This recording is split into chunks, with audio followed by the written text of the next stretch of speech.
We're on page 57, the Capital Portfolio Report. So look, this report is for the end of October, and we're fast closing in on Christmas, or 6 months, or halfway through the first year. Can I just ask a question? It says in the executive report, summary, December. Now that's all through these reports. Is there something...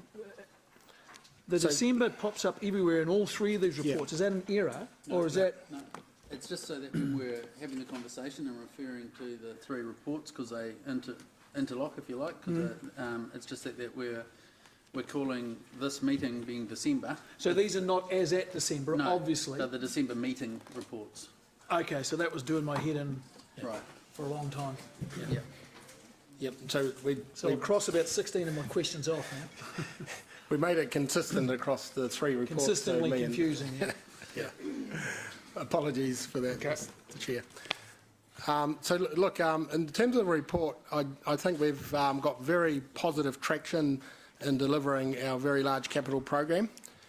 So we've listed some of the highlights from each of the 7 programs in paragraph 9 to 15 of the executive summary.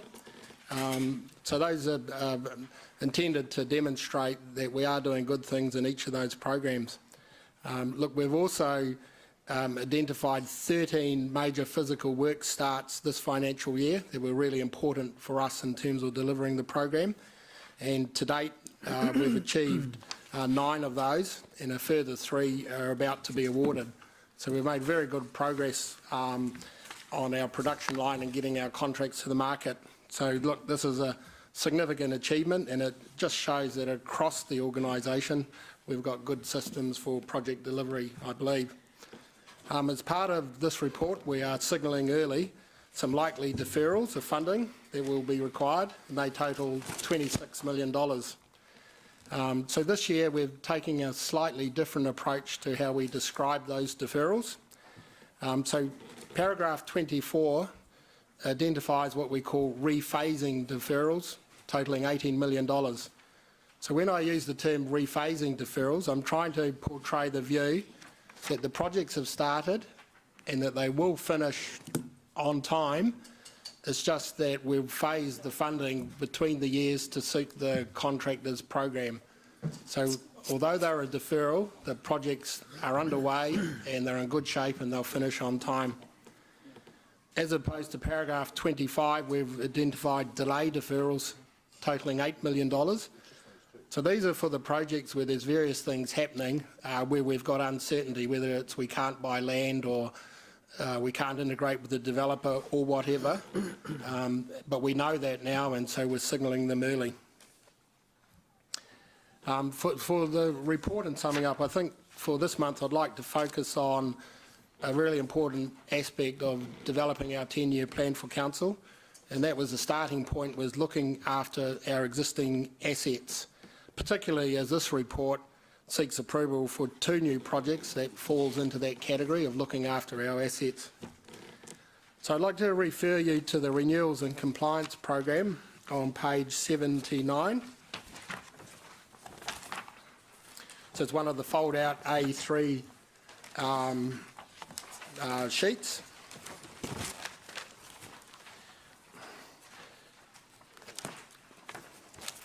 So you can see from the graphs, when you look at them closely, that we are on track to meet our budget for this program. So we budgeted to spend $17 million by the end of October, and we're right on target and spending $17 million. So I'd suggest that's a little bit different than where we've been before in previous years. So we are spending our budgeted funding, which is almost twice as much as what we had last year. So we've identified in that top right-hand box some of the significant highlights in terms of our renewal program and some of the major works that we've done across all of our asset types.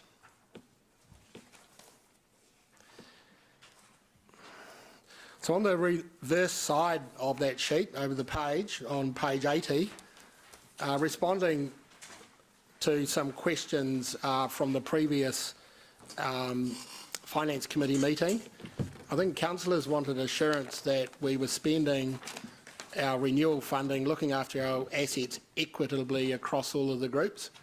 So we've decided to put that program layout there so you can see the community assets, facilities assets, information services, venues, transport, three waters. You can see the different types of work under this renewal program, and hopefully have confidence that we're spending the budgeted money equally on all of the assets. We're not leaving community facilities behind and putting all the focus on just one or two areas. We are very focused as a cross-organisational team at looking at the renewal programs across all of Council's business.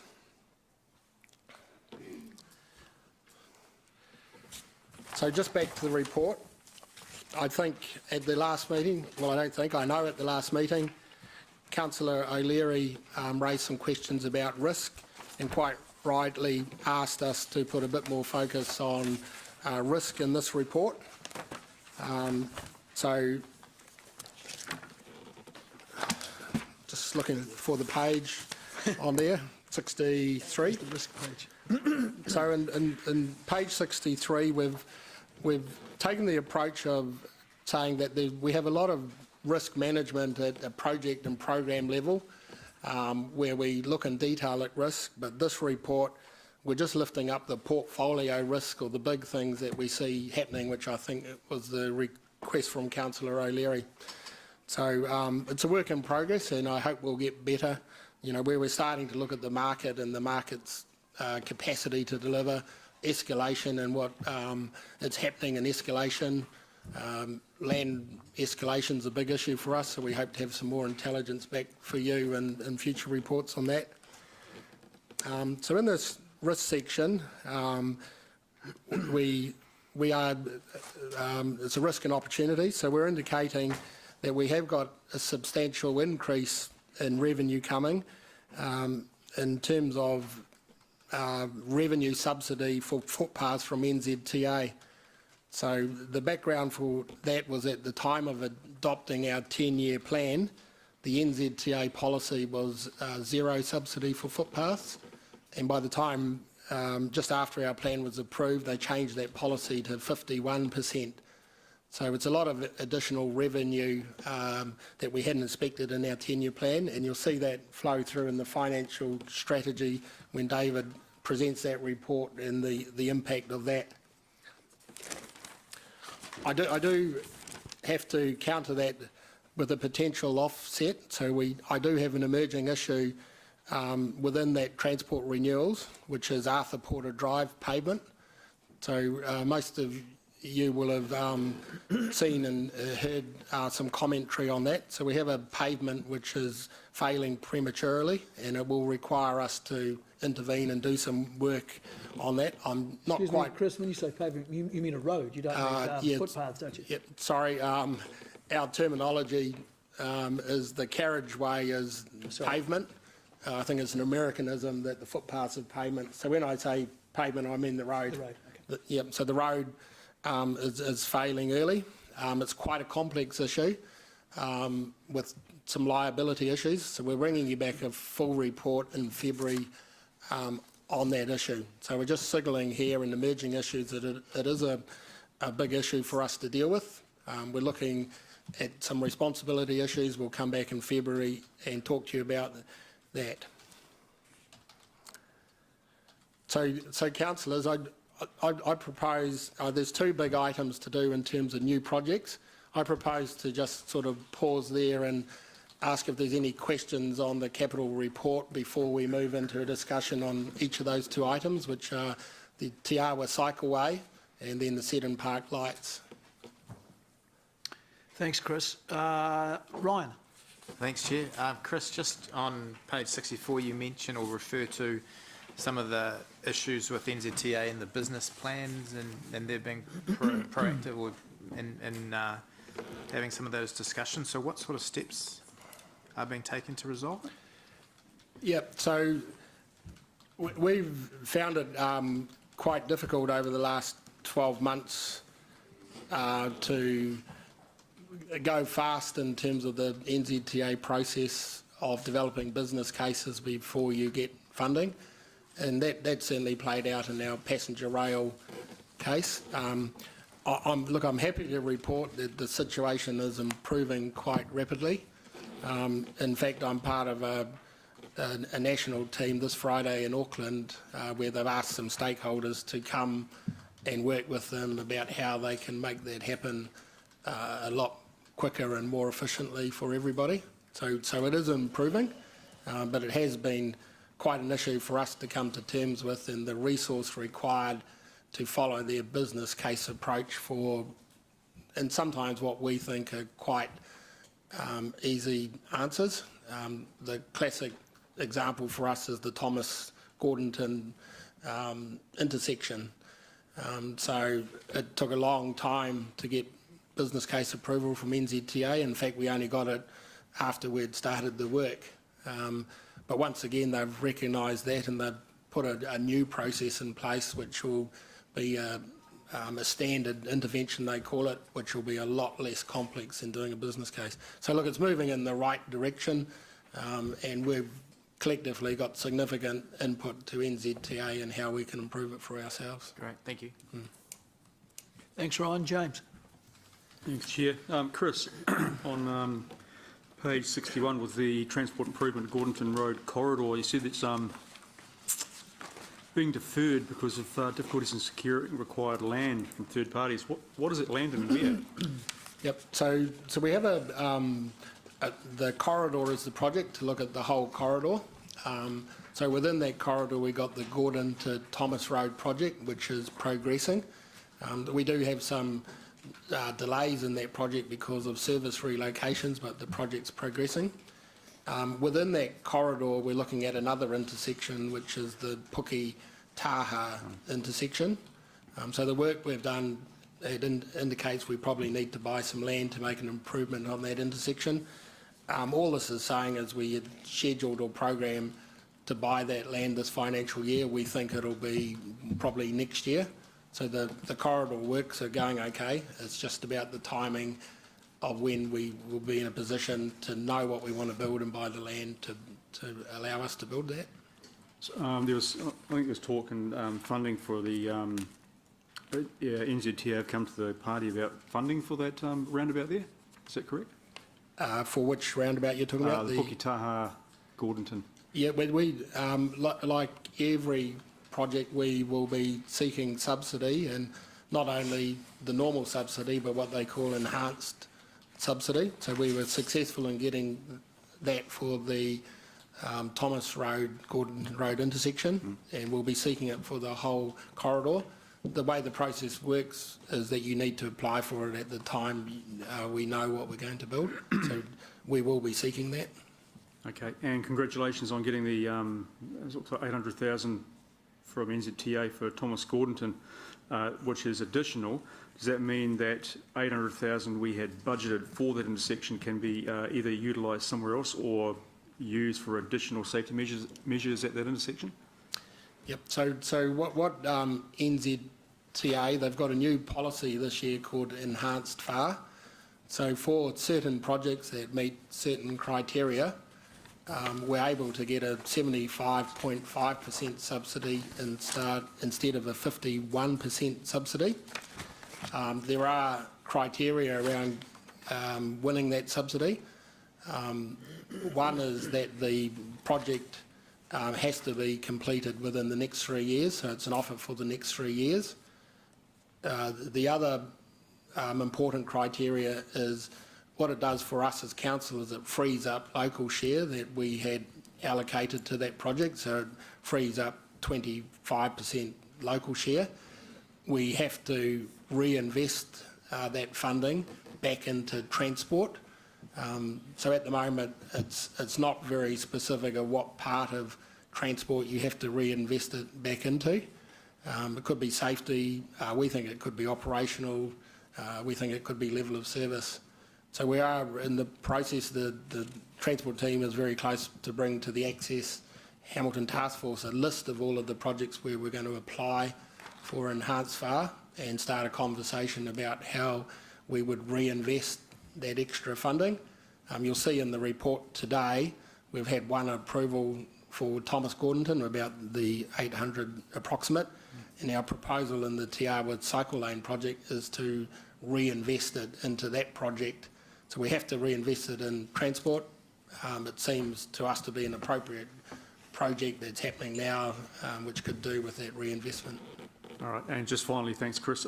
Regarding Arthur Porter Drive, when was that sealed, and would there be any comeback on the contractor for that shoddy work? Yep, so Arthur Porter Drive wasn't done by contract from us. It was a vested asset done by a developer. So it gets quite complex, and that's what I'm referring to. We are just looking at some of those liability issues. So I'd rather not talk about those now because we haven't quite resolved that, but that's what we're coming back in February to talk to you about. Okay, thank you. Thanks, James. Sorry, Chris, can I just jump in on you said that Transit will give you money as long as the money goes. Have they got no parameters around? You sounded very hazy on what we're allowed to spend it on. They're very clear. It needs to be reinvested back into the transport program. Yep. The intent is of providing the extra subsidy is to bring forward projects that you wouldn't normally do because you couldn't afford to do them. There does seem to be a focus on safety in their policy around that, but they haven't been that definitive, and they want to hear from councils first how you would like to reinvest it. Oh, so they're going through a sort of consultation process first, are they? No, what they've done is invited us to give them a list of the projects we'd like to receive it from, and at the same time some sort of indication of how we would propose to reinvest that back into transport. I guess at the heart of that, they don't want to see the win for councils and then it's not put back into the transport portfolio. Okay, thank you. Siggy. Thank you, Mr. Chair. I've got a number of questions. First, the first one is to do with the wastewater and the Western Interceptor, because I just, well, it's not actually a specific, it's sort of a general one, because I just heard Greg Carson just briefly mention before that some of the developers might be looking at building their own infrastructure regarding the three waters, looking into it. I actually heard that at the 10-year plan as well. I don't know, is there anything going forward yet? Because would that save us money if they would do their own thing? Their own, or Yep. Is it something we can't allow them to do, or? Yep, so probably a number of answers to that. If I just go to the Western Interceptor, so the Western Interceptor is a really big strategic project. So normally council does the big strategic projects and we collect development contributions across, in this case, across the whole city to help pay for that. It is business as normal for us to work with the developers to get them to provide some of their infrastructure themselves. So normally, if it's lower than the strategic infrastructure, they would provide it at their cost as part of the development. Sometimes we will enter into an agreement and share the costs because sometimes it's easier for them to build the strategic infrastructure for us and for us to contribute, so we share the cost. So it gets very complicated, but yes, that's part of what we do, is work with developers every day to make sure that they're putting in as much infrastructure as they need to mitigate the effects of their development. Okay, so now I just want to talk specifically about if they, for example, if they wanted to build their own wastewater treatment on their land. When you've got scale, we've never prevented developers to looking at that as an option, but the problem with that is the consenting regime for a new wastewater treatment plant. It gets really challenging. Okay. So it is easier and more beneficial for us to have a centralised plant and a lot more cost effective for us. So if we were to end up owning lots of little schemes which have lots of environmental risk, that's not a great outcome for us. Okay. But at times I know when developers have looked at the options, it's easier to come and work with us and have centralised wastewater. Okay, thank you. Coming back to Seddon Park and the lights, and that's probably something more for Sean. How many games per year on the cricket field that actually need the lights? Could I, Oh, maybe. my intent is to go through 2 of those projects, but if it was okay through you, Mr Chair, answer any questions on the general report, then I'll move through to the Te Awa cycle path and then on to Seddon Lights. Okay, I've got a couple of questions there. Okay, thank you. Thanks, Siggy. Dave? Thanks. I'm looking forward to the answer to Siggy's last question as well, but that's not what I was going to ask there. On page 61, under transport improvement there, you've got biking plan school link deferred, delay deferral, and I've got 2 questions about that. Last time I looked at it, it was called the school link, but not the biking plan school link, because there's public transport involved in that heavily as well, so I want to question whether there has been a change in scope. I'm seeing you shake your heads up there, so that's good. But also why the delay, because I know the original plan was to have some of the construction work that would result from this started in year 1. Yep, so first question first, no, it hasn't been rescoped, it's still the same project and we've probably just been a bit loose on the title there, so we'll correct that.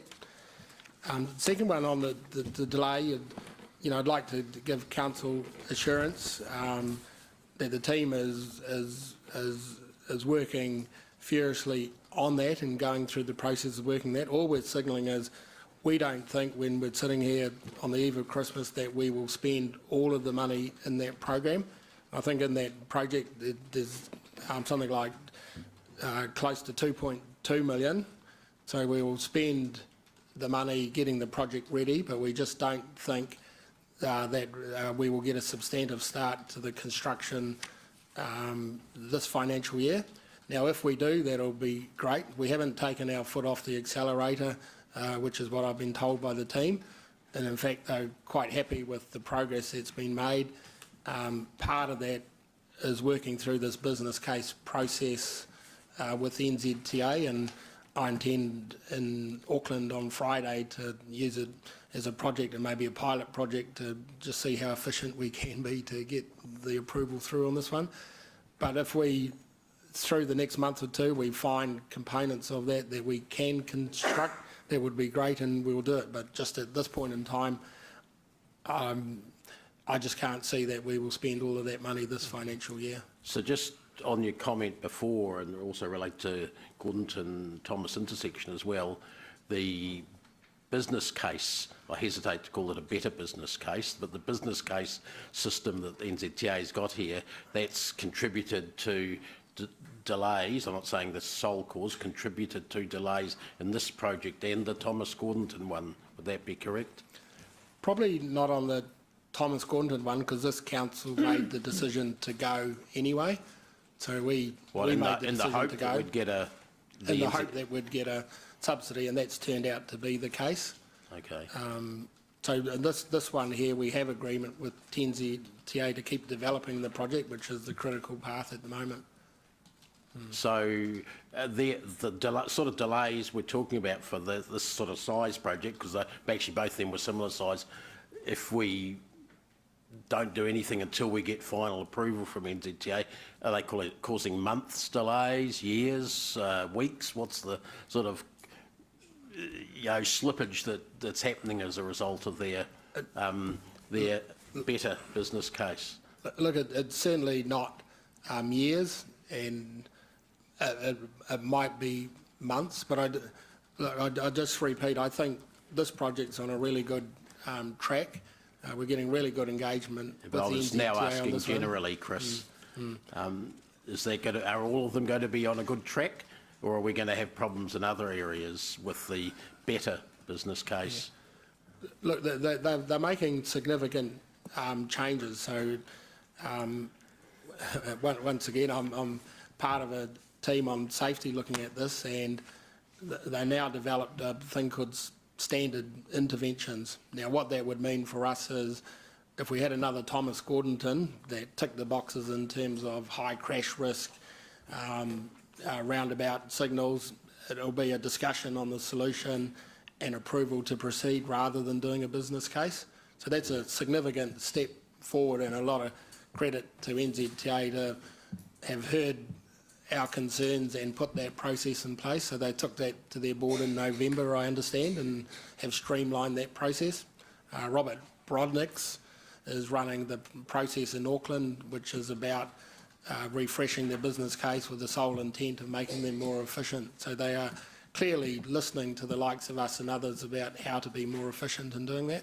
And we're seeing tangible traction on the ground, I think. And I think the transport team are telling me they're seeing a lot more energy from NZTA going into efficient decision making. So that's why they're smiling more nowadays. Couldn't comment. Thank you. Thank you, Dave. Rob? Question on paragraph 58 about the enhanced subsidy. And So I know is it you were a page little bit, 58 or paragraph 58? sorry, paragraph 58 on page 64. Yep. Thank you. And I know you were a little bit vague about this, Chris, because it's new territory with.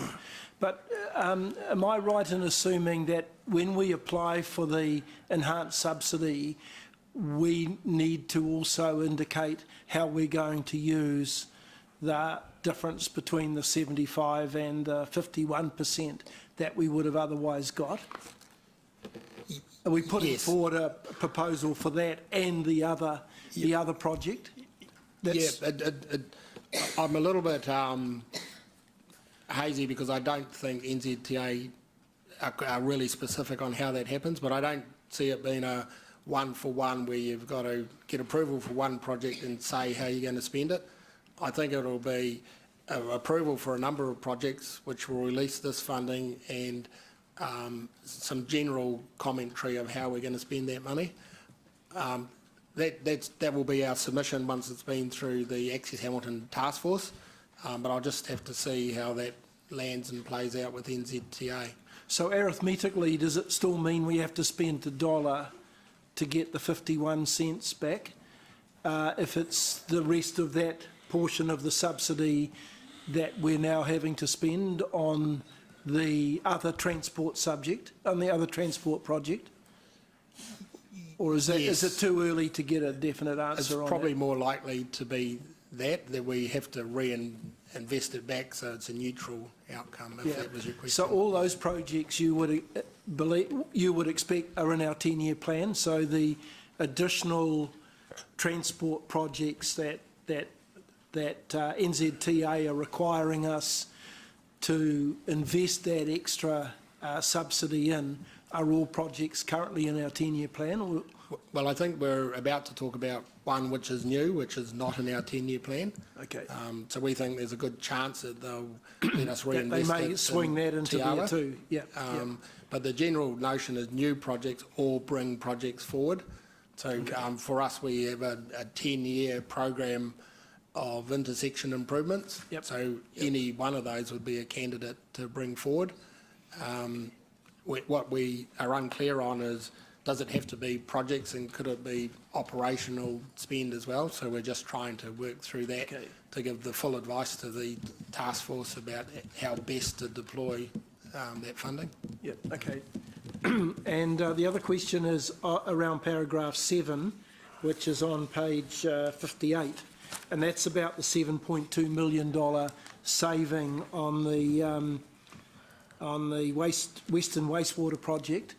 How do you, given all this that we're doing here and your report is all relatively new, how do you plan to shelve that $7.2 million saving and report back to us on what projects you might spend it on going forward? And I ask this for a number of reasons, but one is to make sure we don't spend it more than once, but also, that we get perhaps the best traction out of that potential saving that we've got. Yep, look, that's an excellent question. And I guess we're working as a team to come up with our first savings report in February, David, with February. I would make the point on this particular project we're assigning that to savings so we don't go and reinvest the money. So look, some projects we might have small unders and overs to manage the peaks and troughs.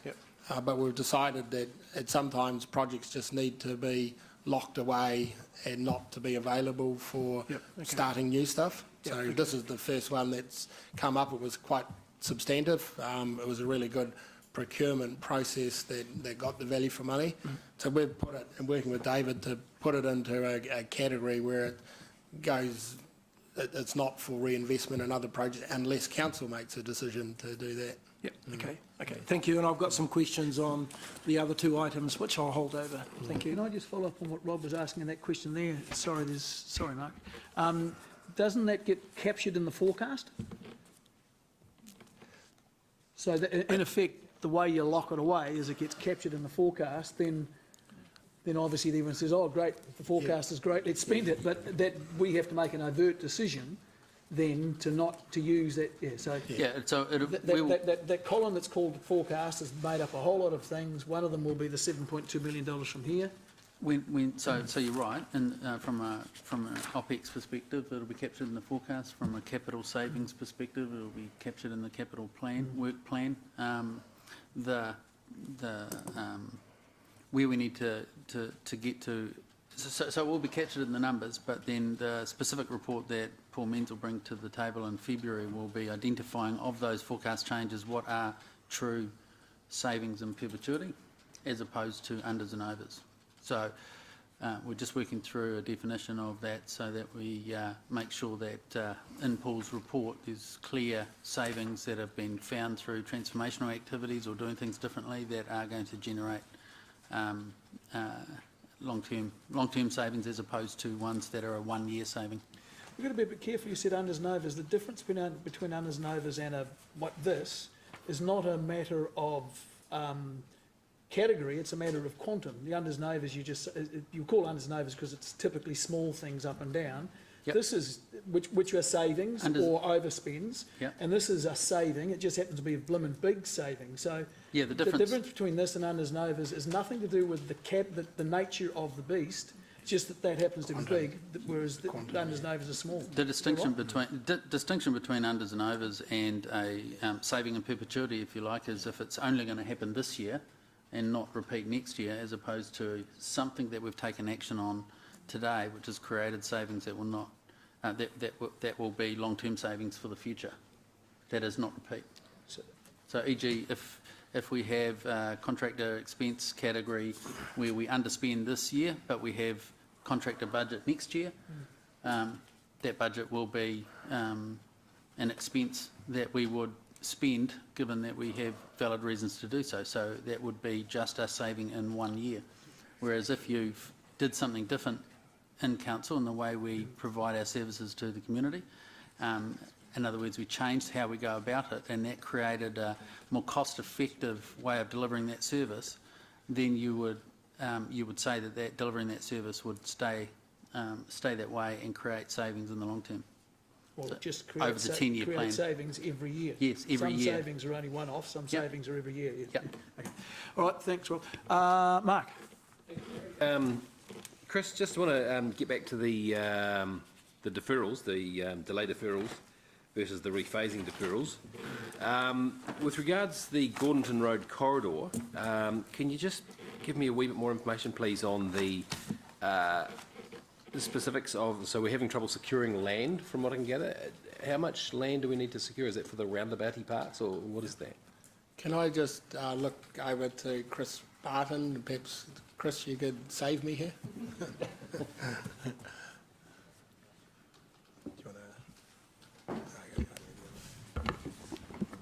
Yeah, so as Chris outlined earlier, the project, Gordonton Road Corridor, has two components. So there is the Thomas Gordonton intersection, which is progressing well and on track to be delivered this year.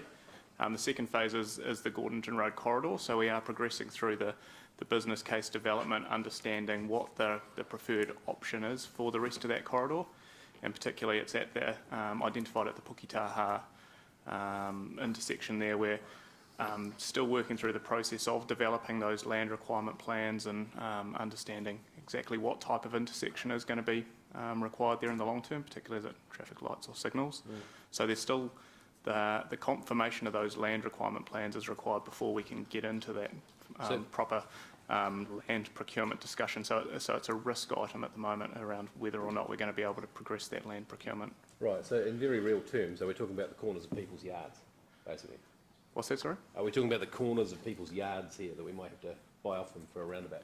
Yeah, that's right. It's at that intersection. There's some property frontages, and I understand you're still working through the details of what that's going to be required, but there is some budget which was budgeted in the 10-year plan for that land procurement. So that's the item that's at risk at the moment. So that's what's holding us up. Okay. All right, thank you. Appreciate that. Chris, can you explain to me, or probably David actually, table 25 is delayed deferrals, and we've got the cycle. What page are you on again, Mark? Page 61, Gary. Thank you.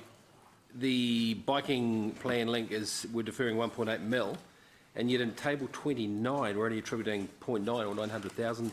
Can you please explain to me the difference? It's probably glaringly obvious. Or Yep, so table 29 is the revenue associated with that project. So the assumption is the 51% subsidy.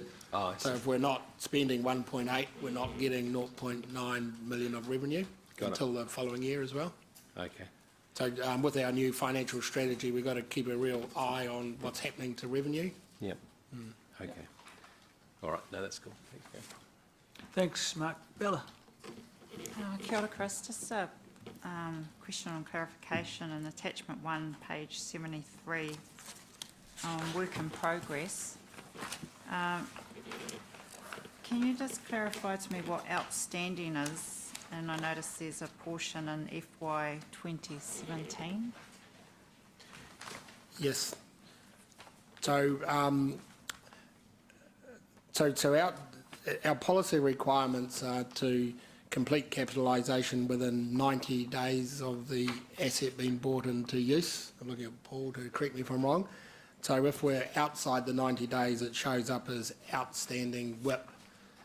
So we did note at the last finance meeting, and I think there's words in the report to say a large proportion of that relates to we haven't been able to get access to our financial systems during the water revaluations. So we have some work that's capitalised, ready to be processed, but we've been locked out of the system while we were doing a water revaluation. But certainly the red WIP is the WIP that we need to focus on and make sure we deal with. And just a second question.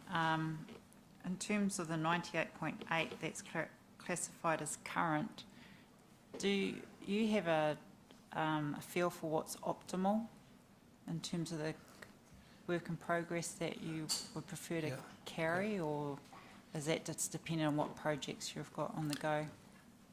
I think it depends on what projects we've got on the go, and I think it's characterised by some of the very large projects that we're doing now in terms of treatment plant upgrades and ring roads. So I think it's very dependent on the program, and we do have a very large program over the next 3 years, so it's probably going to remain high for the next 3 years. Thank you. Thanks, Bella. I have a couple, or a few, or quite a few. Just on page 57, I raised this earlier, the December date on these things is confusing and wrong because, I mean, it assumes that that's as at the 31st. You know, whenever you do something, it's at the end of the month. So it's certainly not reporting up to the 31st of December because we haven't got to the 31st of December, has it? So why isn't it not as at the same date that all our financial reports are? So the purpose of putting that in is so that when we're talking in the annual monitoring report and we're referring to the capital portfolio monitoring report, you know which report we're referring to. So that was the purpose of it. Yeah. by putting December 2018, we are referring to the report that was discussed at the December meeting. We're not looking at a fiscal reporting end date. We're trying to get some consistency across these three reports because they'll always be presented as a set of three. Yeah. And so we want all our discussions to be clear to elected members by establishing which report are you talking about, which finance committee. Okay. Well, could it then be put, I mean, it just needs to be clear, as discussed at the finance committee, because these reports come along with financial reports, which are as at 31st of October at the moment. And I understand, because some of the stuff is forecasting and all that sort of carry on, so it's not there's not a rock hard period at which it's That's as right. at. So that's why I've defaulted to the actual meeting that we talked at, so that they come to get all three reports come to this meeting. Everyone knows that when we're referring to the Capital Portfolio Monitoring Report for December 2018, we know that refers to this meeting. Now, remember, these reports are evolving, and this is just something new from the last time we reported, because we wanted to tie in all the reports together. So, happy to have another think about that and talk to you offline and see if there's a less confusing way of going about it. The key point is to make sure that when we are referring to another report in this set of three, that we know exactly which edition of that report. Because they will change over time, of course, as we progress through the year. Okay. So on page 57, paragraph 5, that just needs a statement of judgment about whether, it just blandly is the wrong way to say it, but it just tells us some facts, but doesn't go the next step and say, I think it should say, we are confident we can meet these timelines, or there are some issues relating to these things. Is that? In terms of the project status? Yeah. 13 major major project starts planned for the year, 9 starts already done, and 3 are either under negotiation or works are out to tender. I would like to say then, but we see no reason to believe that or there are some issues. Yep. Well, as much clarity as you've got. You may not have any clarity, so. I think that's the executive summary. If you go to paragraphs 19 and 20, there's a bit more detail there on the projects and where they are and who they're awarded to and over the time.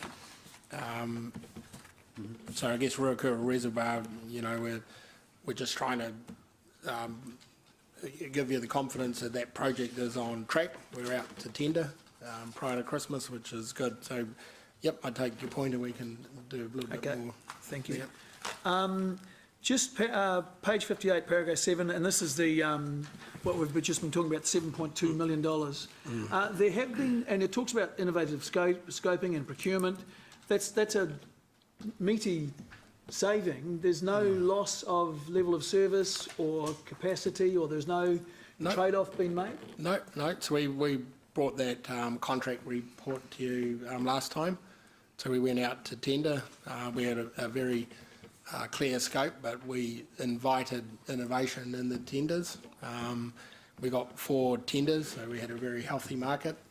Some of those tenders were up around 20 million, and a couple were down at the lower end. So our process is to carefully evaluate those tenders to make sure that the companies can do the work, that they know what they're doing and they can do it. Now we put a healthy contingency on that, or a contingency to deal with risk.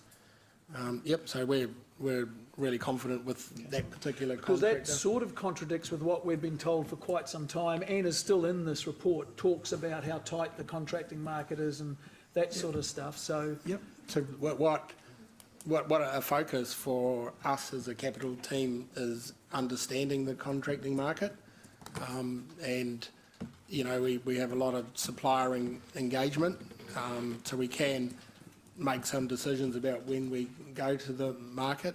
So at this point in time, and some of our insights, all of our bids are continuing to attract good competition. So that's the main thing you want, is you don't want single bid contracts. So we are getting multi-bid contracts. Is that an indication that the market is softening in a wee bit? No, it just depends sometimes when you go out to tender. So, for instance, we're keeping a very clear eye on the, for when we go out for some of the Peacock's work. I think we're going to hit the market at a time when a lot of bridge building around the Waikato is coming to an end, so I think we'll hit the market quite well. So we are, it depends on when you go to the market sometimes. If you go to tender when they're all busy tendering other works, you'll probably get a poor response. So, you know, so some of it is us monitoring things like that, but the other is just a statement of a healthy market at the moment. And that's sprinkled through the report about being aware of what the market's doing and all this sort of carry on. Yep. So a focus that Natalie has at the PMO is to engage with all of our supply chain and let them know when we're bringing things onto the market, so they can gear themselves up if they want to tender for our work, that they've got confidence to know when we're putting it on the market, so they can turn down other things and come and work We for didn't us. do that with our valuers, though, did we? Well, I think the valuers are just so tied up on the Peacock's work at the moment. So Okay. All right, and this is just a presentation point. I was delighted through most of this whole agenda that there's page paragraph numbers, and there's A's, and there's Romans 1 and Romans 3. Then, unfortunately, on page 58 and throughout this one, we drop back into just bullet points with no reference. So it just makes it difficult for people to reference what particular item we're talking to.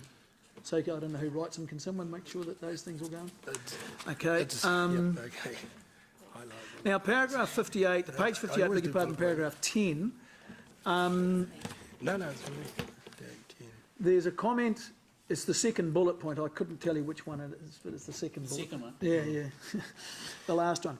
Discussions are in progress with the main developers about the future development of Rotokauri. And this is, you're suggesting that things are slowing down a wee bit. And I find this through the report a bit. I've heard some, just a little bit of stuff that the Rotokauri guys are packing it in is too early, too crude a way to say it. But is there a suggestion that they're losing their desire? Look, I think it's too early to say that. I think it's right to say that developing Rotokauri is really challenging, particularly through stormwater. We've talked a lot in council about the need to put a really big drainage swale right down the centre. Yeah, so that was my you highlight that some difficulty in purchasing the land for the swale. Yeah, that's one particular part of the swale with one particular landowner. It's a really critical part of the swale. But buying the land on its own doesn't give the full solution, but it's a pretty critical piece of land that. So what I'm signalling there is that there's great opportunity to work more closely with some of the key developers in that area. So we've got two quite large developers who are very keen to continue developing. So we want to take a partnership approach with them on how to build the swale.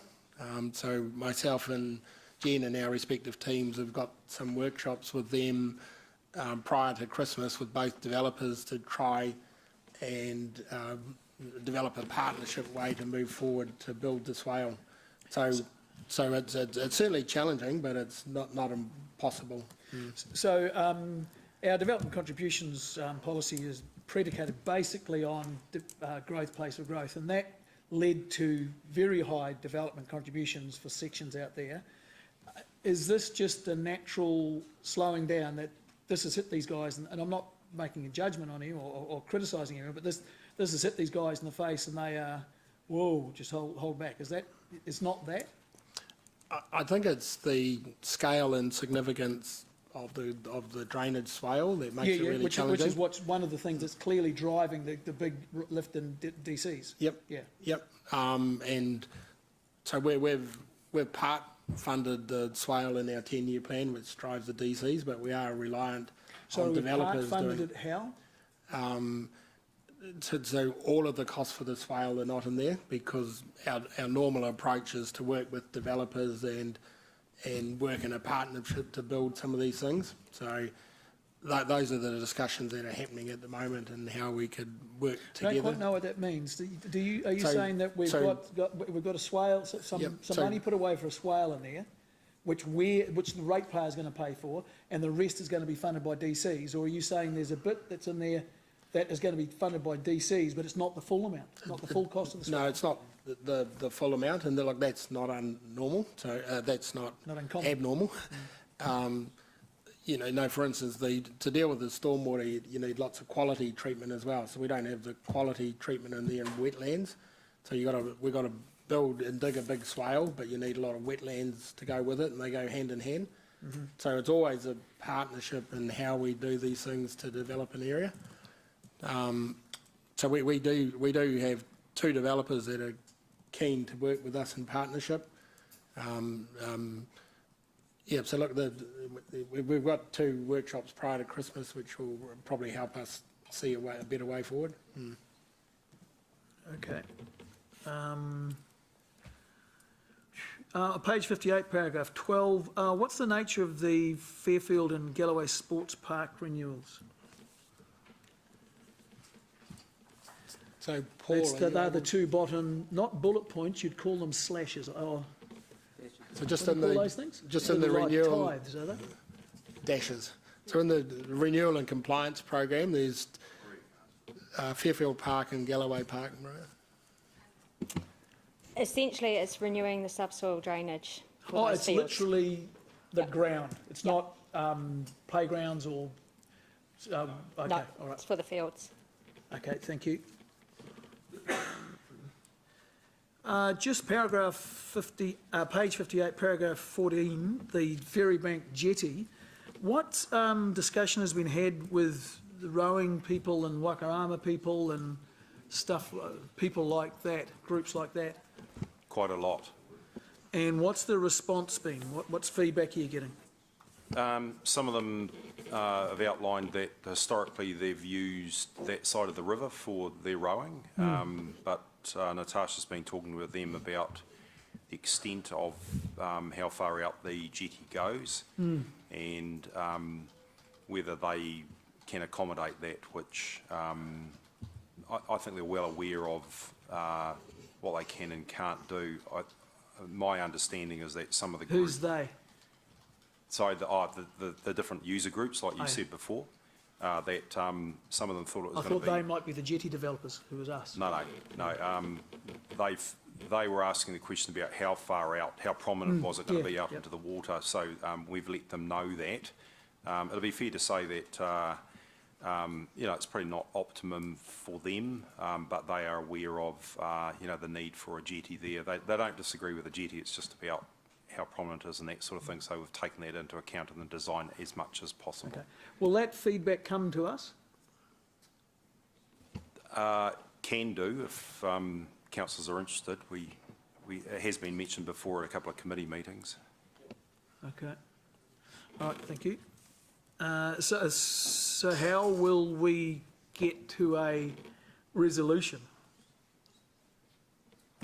We'll be reporting back.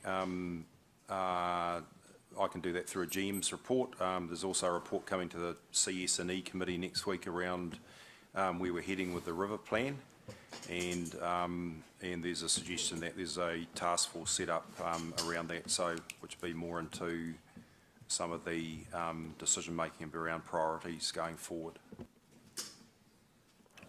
When? When are we expecting to build it? Oh, pretty soon. Yeah, Okay. it'll be completed by the end of summer. So, okay, so if there's going to be discussions and there's going to be alterations or modifications, that has to happen soon. Yeah, that's correct. And there's also a consent process which people can submit on too.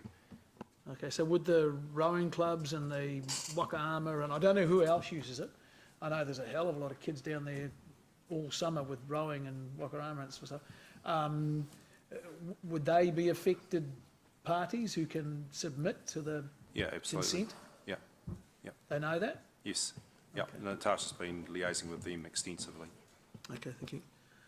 On page 59, paragraph 20, those four projects, when do you expect to let tenders for those?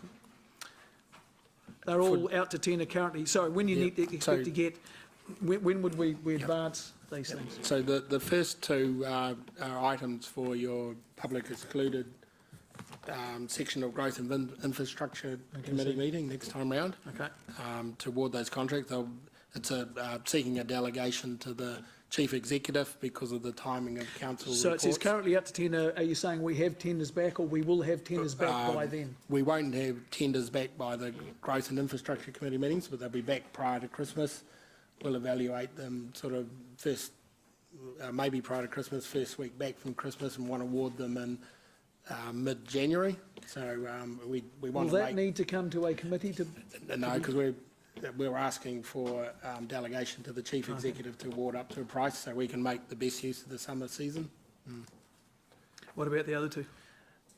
So the other two, you can see the Hillsborough wastewater pump station, we won't be going out to tender on that one until the fourth quarter. The Borman Road Western extension is the extension through Colin Litt's property to join up Borman Road to K Road, and we're negotiating that under a private developer agreement for completion this financial year. Okay, thank you. Page 62, paragraph 29.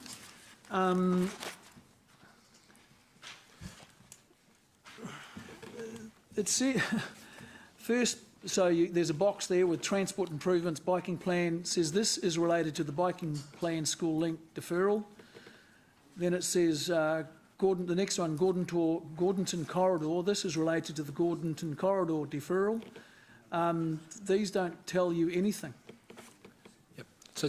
So this is the question that Councillor Bunting asked before. Yeah. So when we go to our deferrals on the previous page, some of them have subsidy. So if we defer the project, we're not going to get the revenue because these are subsidised projects. So, for instance, if you go on the transport improvement. Oh, okay, on so page this 61, references back to the it boxes in references, 25. this is the revenue associated Yep. with the projects Okay. that got deferred. Gotcha, didn't read them together, sorry.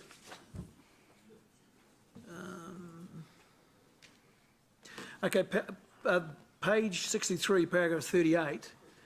This is about work in progress, I'm pretty sure. And it talks... You're just doing the one report, right? Yep. So your questioning has gone on for 24 minutes. Thank you, yeah. Would you allow, point of order here, would you allow a member to question staff for 24 minutes?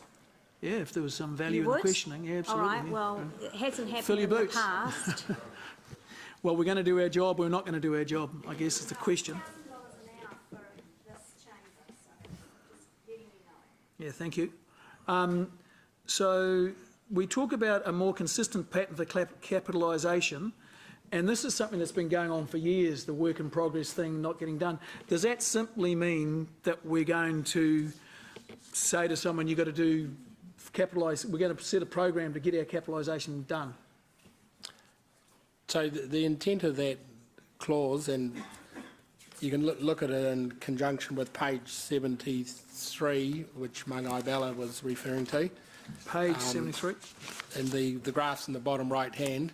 Yep. So what we're demonstrating there is we're getting better at capitalisation, and you can see the rate of our capitalisation this year is far better than last year. Okay, so what is more consistent about the pattern for capitalisation than it has been? I think if you look at that, one of those graphs, you can see the big peak around February, March, April. So the intent, I think, is to be more consistent through the year capitalising. Just looking at Paul Gower, who wrote the paragraph.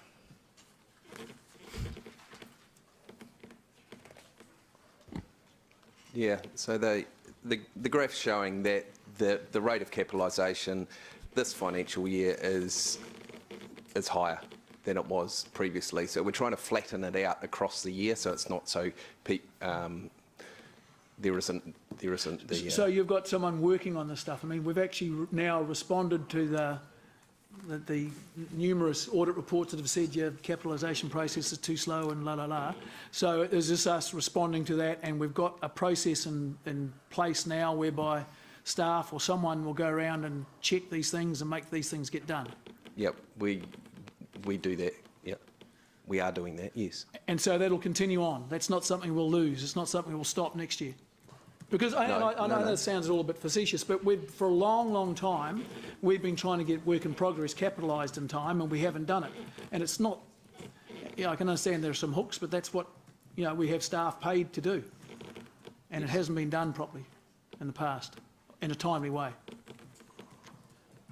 Yes. Yep. Okay? Thank you.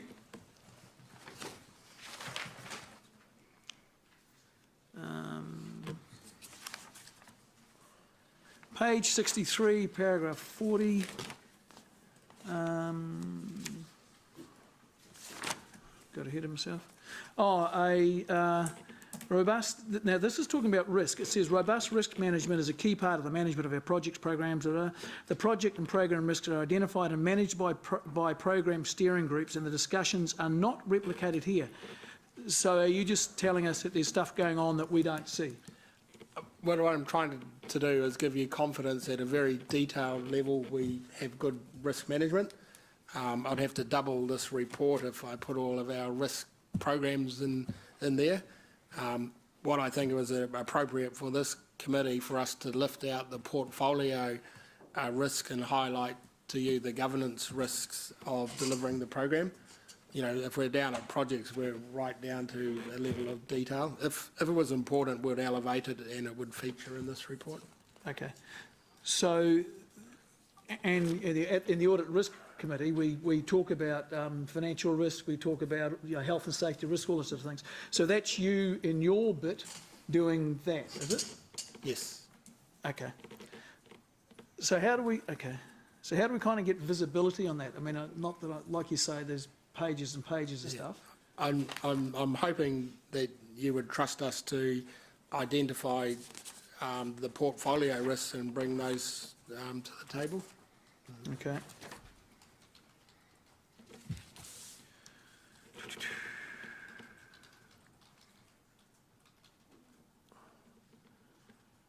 Okay, you've done Arthur Porter Drive, that's good. On page 59, page 90,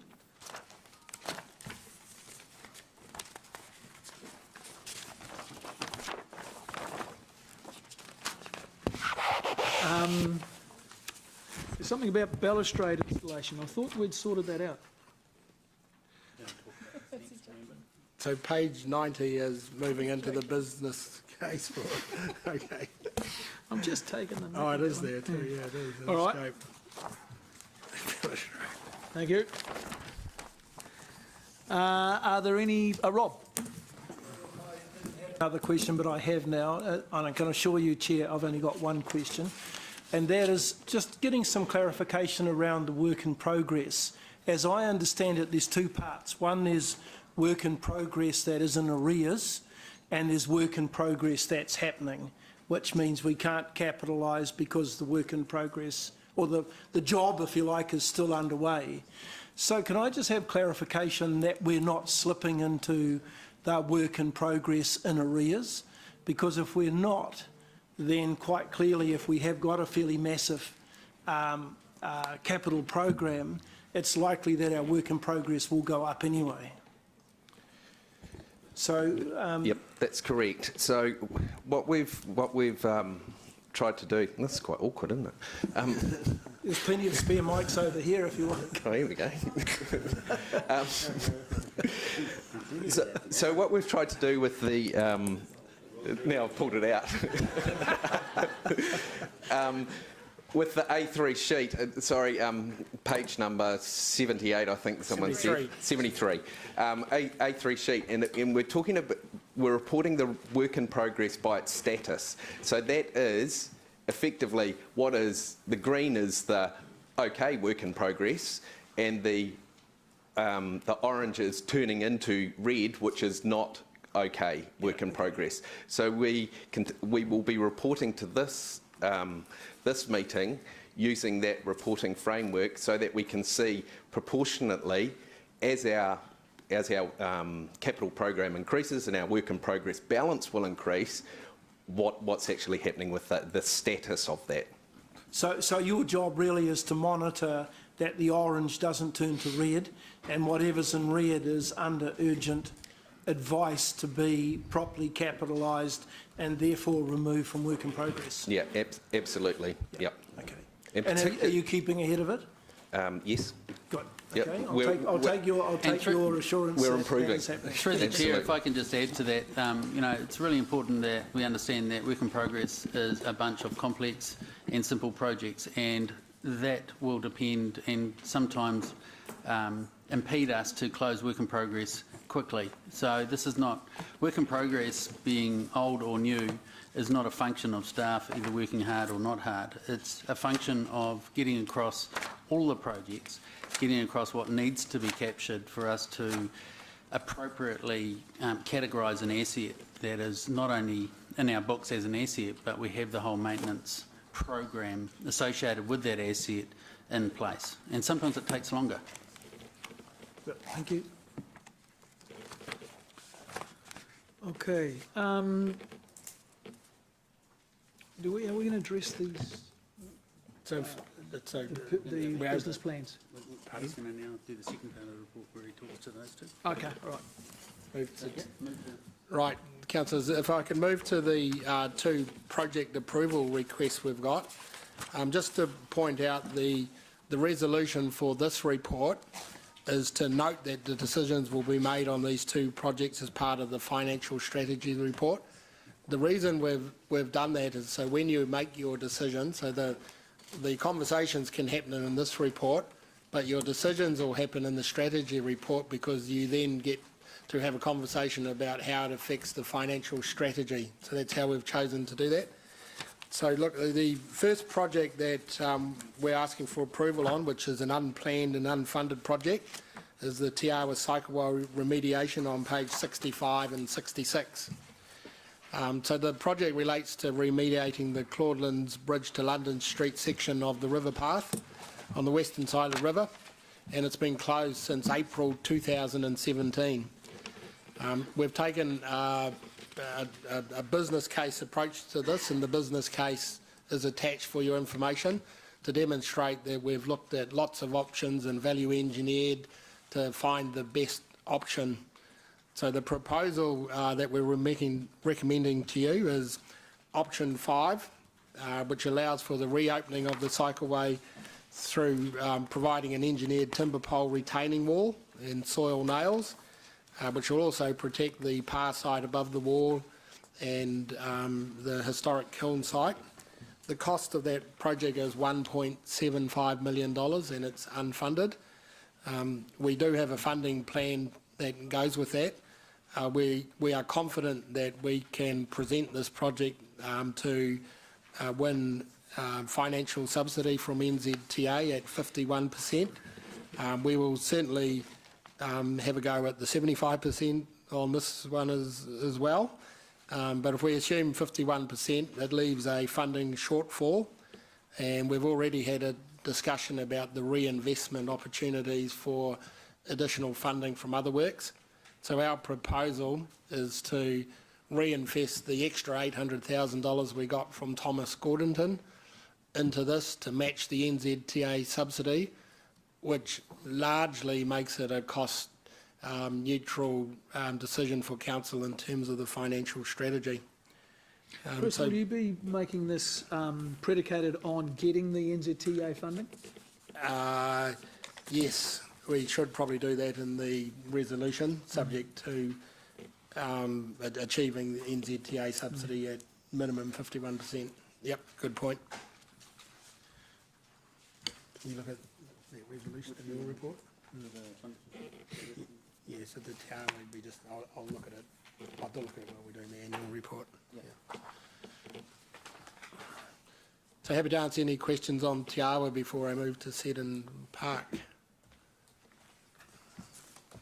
Would you just remind us again that we're not actually making a decision on this here, are we? No, so we're getting explained about it here. Yeah. Sort of this is a briefing almost, and then you're going to do the same with Seddon Park. Yeah. Yep. Okay. Then, but the decision will be made when we see the big picture in the, That's the yeah, proposal in front of you, yes. But the preference is to have the full conversation in this paper, but no decision will be asked to be made until we get to the financial strategy and monitoring report. Yeah.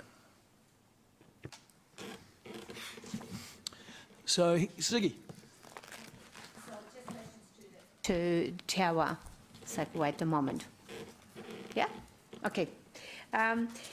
Just on page 93, when you have got the different options, and you suggested the last one, number 5, and it sounds fabulous if we can get it cost neutral. Just wondering, with the soil nails, would, like at the disadvantages, the soil nails would extend under Kirikiriroa Pa side. Have you had any discussions with iwi about that already? Yes, we've had initial discussions with Thorpe on all of the options that are presented in the paper, and there has been a positive response so far. But once an option is decided, we would need to go back and do that. Okay, thank you. That's all for that one. Actually, that'll be good if we could just focus on the what is it, walkway first, the cycleway, beg your pardon, first, and then we'll look at the Seven Park together afterwards. James. Thank you, and thank you, Chris. I know where that 800,000 is being spent now. It's good. Hey, with option 5, just remind me, how long would that take to be completed? So we would propose to carry out all the planning this financial year so that we're ready to hit go next financial year, and it would be due for completion, would go through to June 2020. Okay. Thank you. If I could just say that there is an opportunity once we award a tender to work with a contractor to see if we can shorten that timeline, so that would be worst case scenario. That you done, James? Thanks, James. Okay, Rob? Question around the OPEX. On page 94, under option 5, in the business case, you say consequential OPEX 0, and yet if I go back to paragraph 86, and look, I'm a little bit confused. You've got OPEX there of 769,000. I'm just trying to get my head around, is that per year, or is that over the 10 years? I think the penny might have dropped that it might be the 10-year OPEX.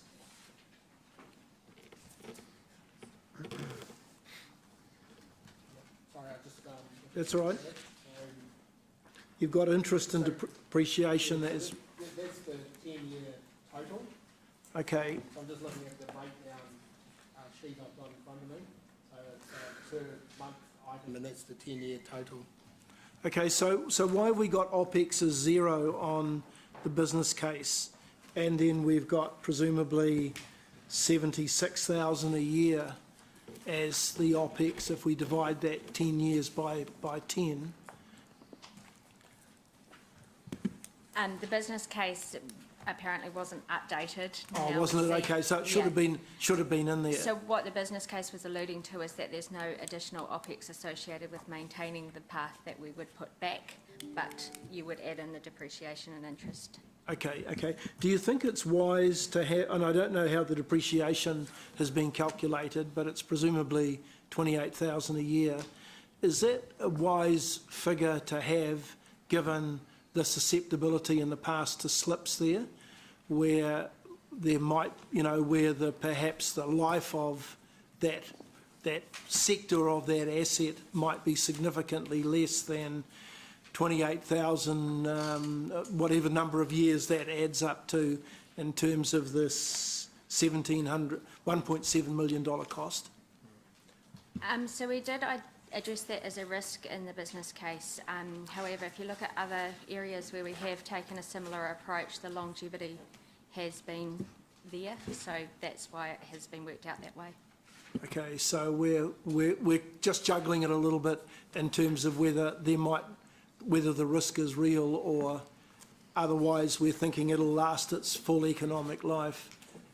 Engineers' advice is that it would outside of an earthquake event, so you know, It would, okay. it would last for the 50 years. So whatever we do here is is minimising the risks of further slips there. Absolutely. Okay, thank you. Thanks, Rob. Mark? Thanks, Gary. So can you please remind me, this bit's been fixed before, hasn't it? This was where the big standoff was for years, wasn't it? That's in front of the Tainui Hotel. Is this a different No. piece of No, part? it isn't that, I don't think. This is a different section. Oh, different piece of parts. Okay, Yeah. so we own this land, Yes. right? Okay. Is there any discussion with the Te Awa cycle people? I know they're forging ahead trying to build cycle lanes, but you know this was largely done with that in mind. Have they found any loose coins floating around? Any loose what? Loose coins. I think the loose coins would be the NZTA subsidy. Yeah. Okay. Yeah. So that's where that. All right. So once I'm just trying to get this in my head. Once Te Awa's put a track in, it's all care, no responsibility. Basically, it's ours. Is that So right? Te Awa didn't put this particular piece of track in. This was an existing Hamilton City Council asset. Right, but we're largely keeping it up to that standard for the continuation of Te Awa, yeah? So if you look at the new paths that Te Awa are putting in, they are concrete paths and they tend to be wider. Yeah. 3 Still metres narrow, wide. isn't it? This, so the opportunity with the NZTA subsidy is to enhance this part of the cycleway so that it does have a higher balustrade and those things. Right, okay, cool. All right, can you tell me, how many slips have we worked on in the last 12 months? Because it seems to be quite a few. Not saying that this is a recent one, but how many have we worked on at the moment? Lots or? So we've had 7, Right. I believe. We have repaired the Te Hikawai, Yep. and this is the next one. The others we have not repaired Not in the last 12 months. in the last 12 months. Okay, so there's 7 at the moment. 24 months.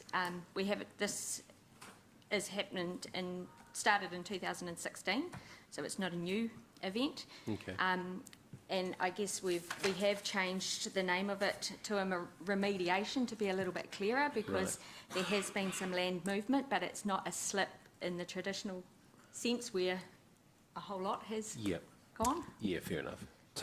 So we're having some conversations about how we can get better at repairing some of these slips. Like they seem to take it out for a long time. So we're just talking to Lance and his group about, you know, maybe a different approach, looking at risk and looking at contractors on standby. So we are just looking at how we can look at this a little bit differently and maybe get a better and more efficient response. Yep, okay, no, that's cool. Thank you.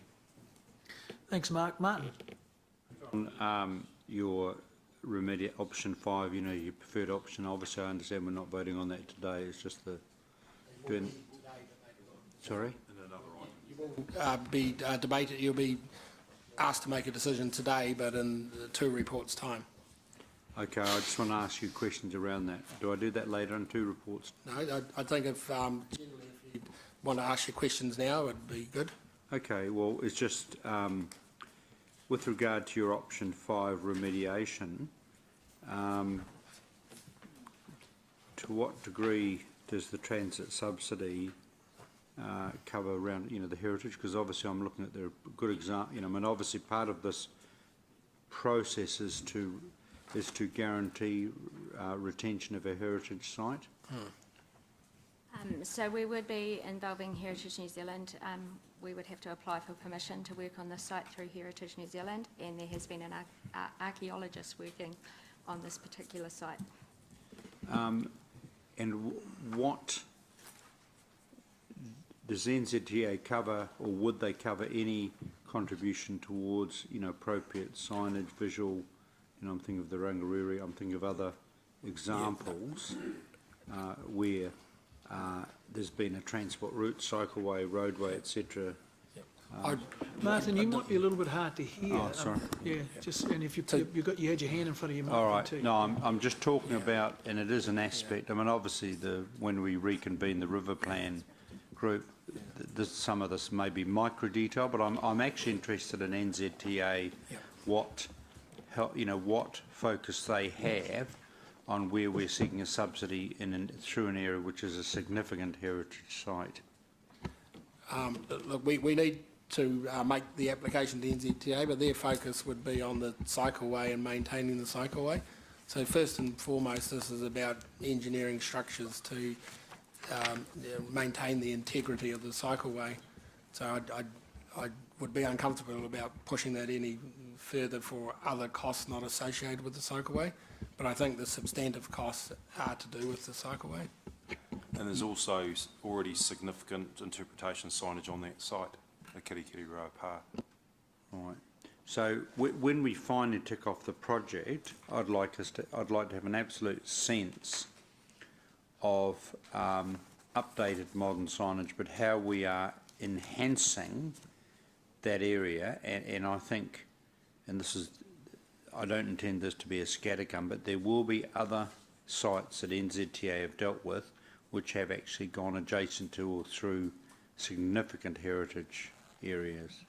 Okay. Yeah, can we pick that up in the reporting back to you? Sure, and, that's fine. That's and the development of the project. If we approve the project, we can bring back some reporting. You can just chuck that in as a bullet point to cover. That's all I need. Thank you. Thanks, Martin. Andrew? Chris, page 66, paragraph 80, small increased cost to the 10-year plan.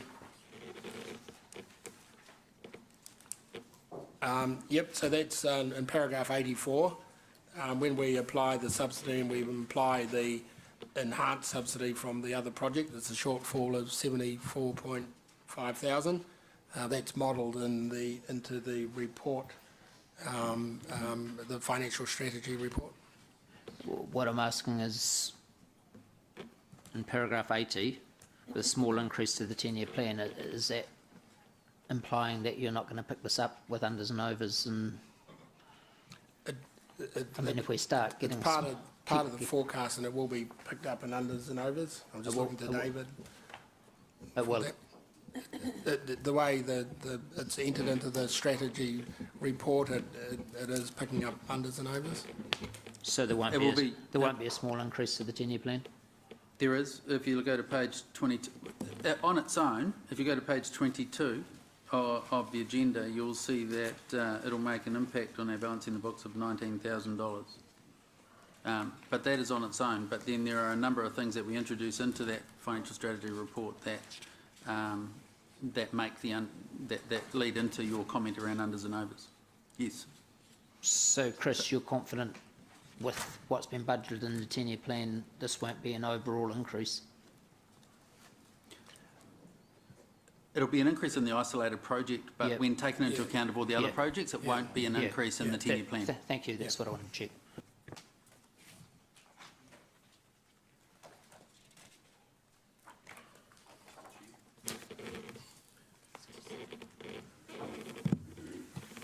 So, Mr. Chair, can I move on Okay, to all right, the we'll move on to the Seddon next item then, which is the Seddon Park.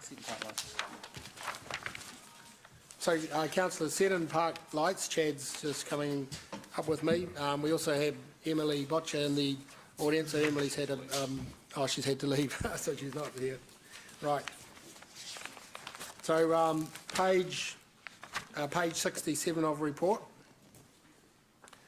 So look, this project is an asset renewal issue that fits into the category of looking after our existing assets. So all of the assets we're talking about are existing assets, and at some point in time we can expect that they will need to be renewed. So this is not about significantly increasing a level of service.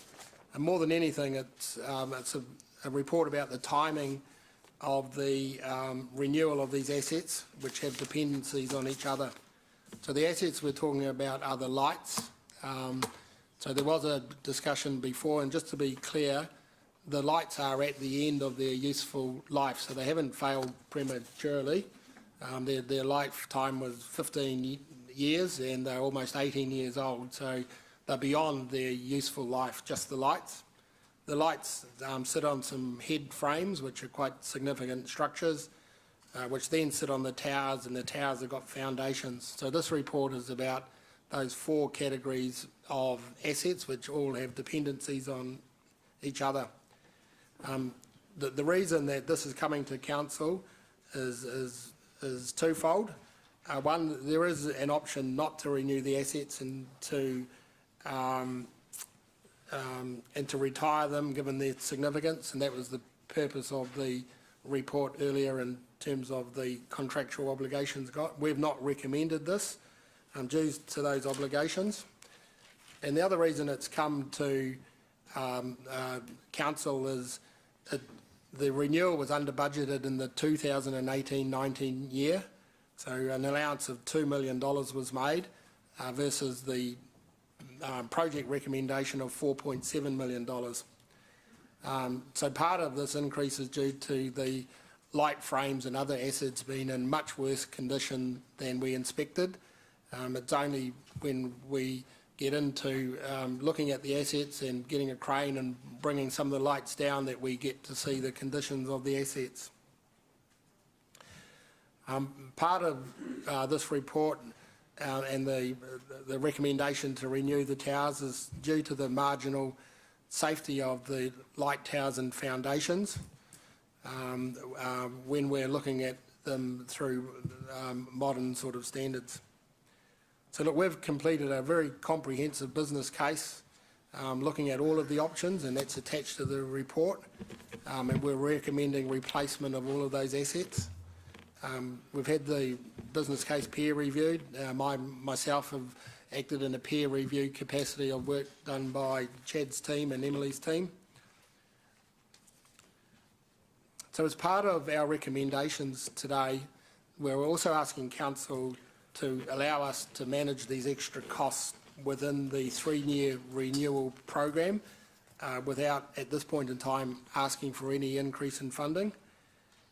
We note that the appropriate time to look at our renewal program is each annual plan and 10-year plans in terms of all of the impacts of all of the assets.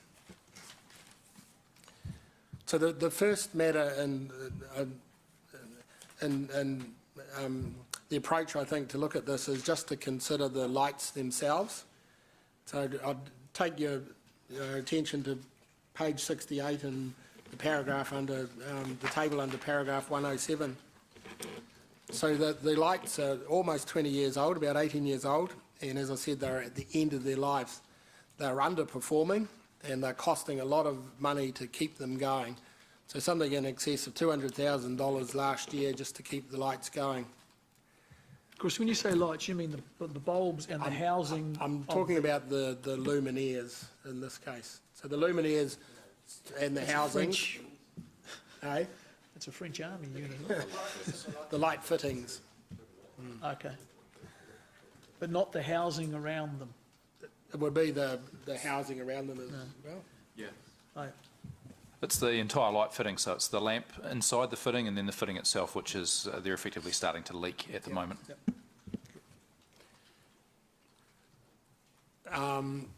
So we've been out to tender for the lights, and so we're very confident of the price of the lights. So if you look at the table, those are the price. So there's basically two options on the light. One is to replace them with the same type of light, which is the HID or high intensity discharge lights, and the other type of light is the new technology LED lights. So both for the options 3 and 1 there to replace with new lights, we need it's more cost effective to put new head frames with them. The head frames are really deteriorated, they need a lot of work, and the tender process has shown that it's a lot more cost effective to put new galvanised bespoke head frames with the new lights when we provide those. So you can see from that table that the LED lights are marginally more expensive than the HID lights, but they pay for themselves over the 15 years due to 2 reasons. A small reason is the energy efficiency, but a bigger reason is the tender offer we've got for the LED lights is a contract at no cost to us to maintain these lights for the 15-year period. So when you take account of that, it's a clear answer that the LED lights are a better option for council. So you can see just the lights on their own, the LED lights exceed the budget that we've allowed for the light fittings. So the next thing to then is consider the towers and the foundations which the lights sit on, and I'll draw your attention to paragraph 114 in the table there. So once again, the towers are 20 years old, and we estimate, in our view, they've got a maximum of 10 years residual life. So the investigations we've done indicate the towers and foundations are marginal and pose a safety risk in very high winds. So if we put up the new LED lights, they require quite a larger sort of head frame, which captures a lot more wind loading, and the towers and foundations would not be suitable for the LED lights.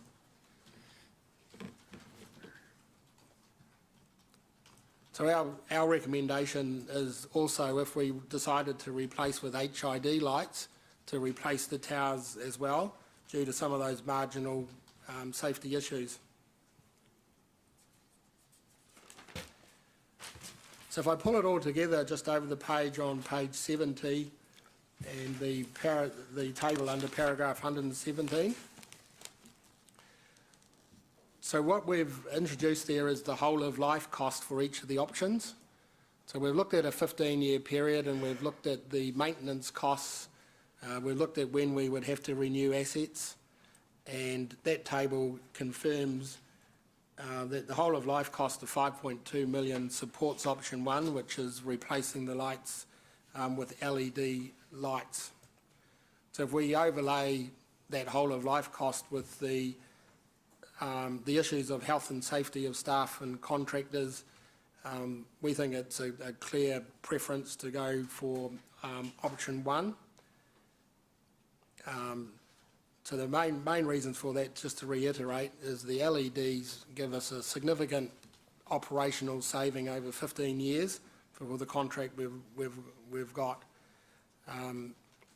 They are less risk in terms of health and safety for all of our workers, and we do have some responsibilities there.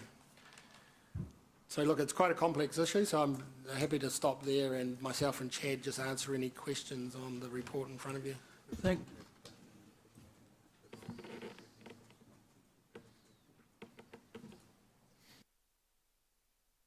To David about the recommendations, so I'll let David just talk to that.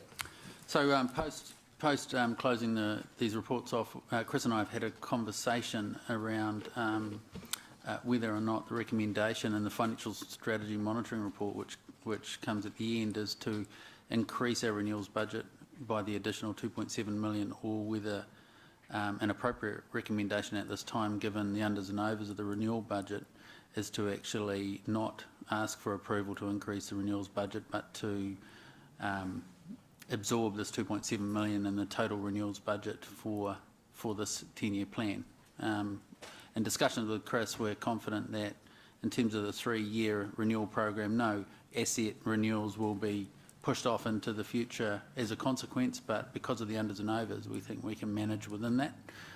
So I have prepared a modified recommendation in the financial strategy monitoring report, which you'll see later if you wish, that we will be asking council to approve the works around Seddon Park lights, but not approve any additional funding, but to use existing renewal budgets.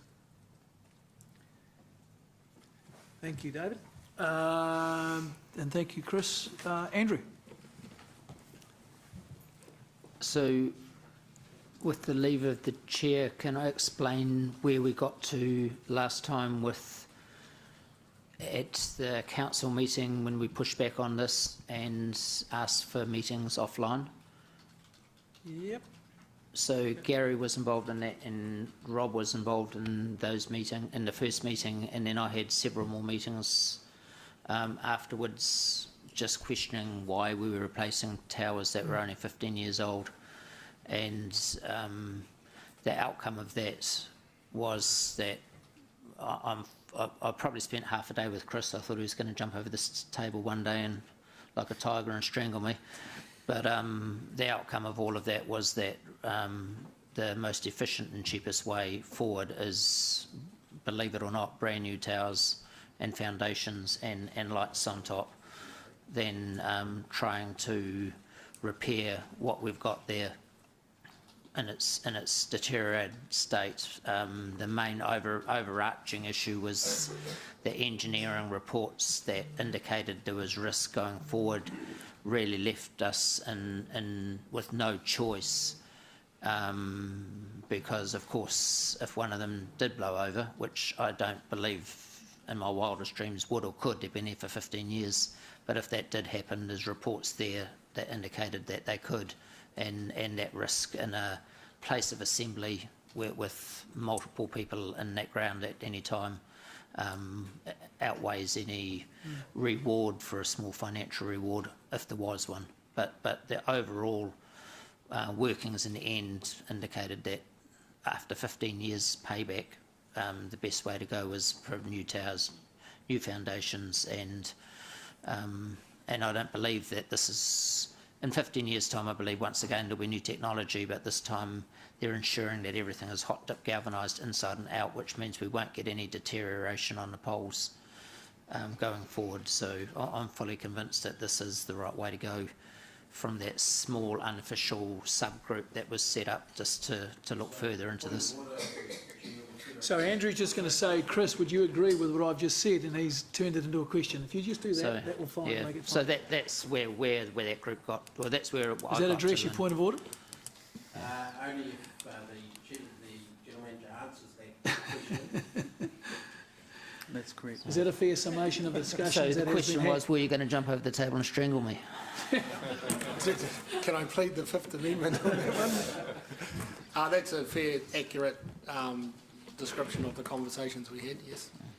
Thanks, Andrew. Thanks, Chris. So you're finished? Is that you done? Yeah, thanks, Andrew. James. Correction more than a question here.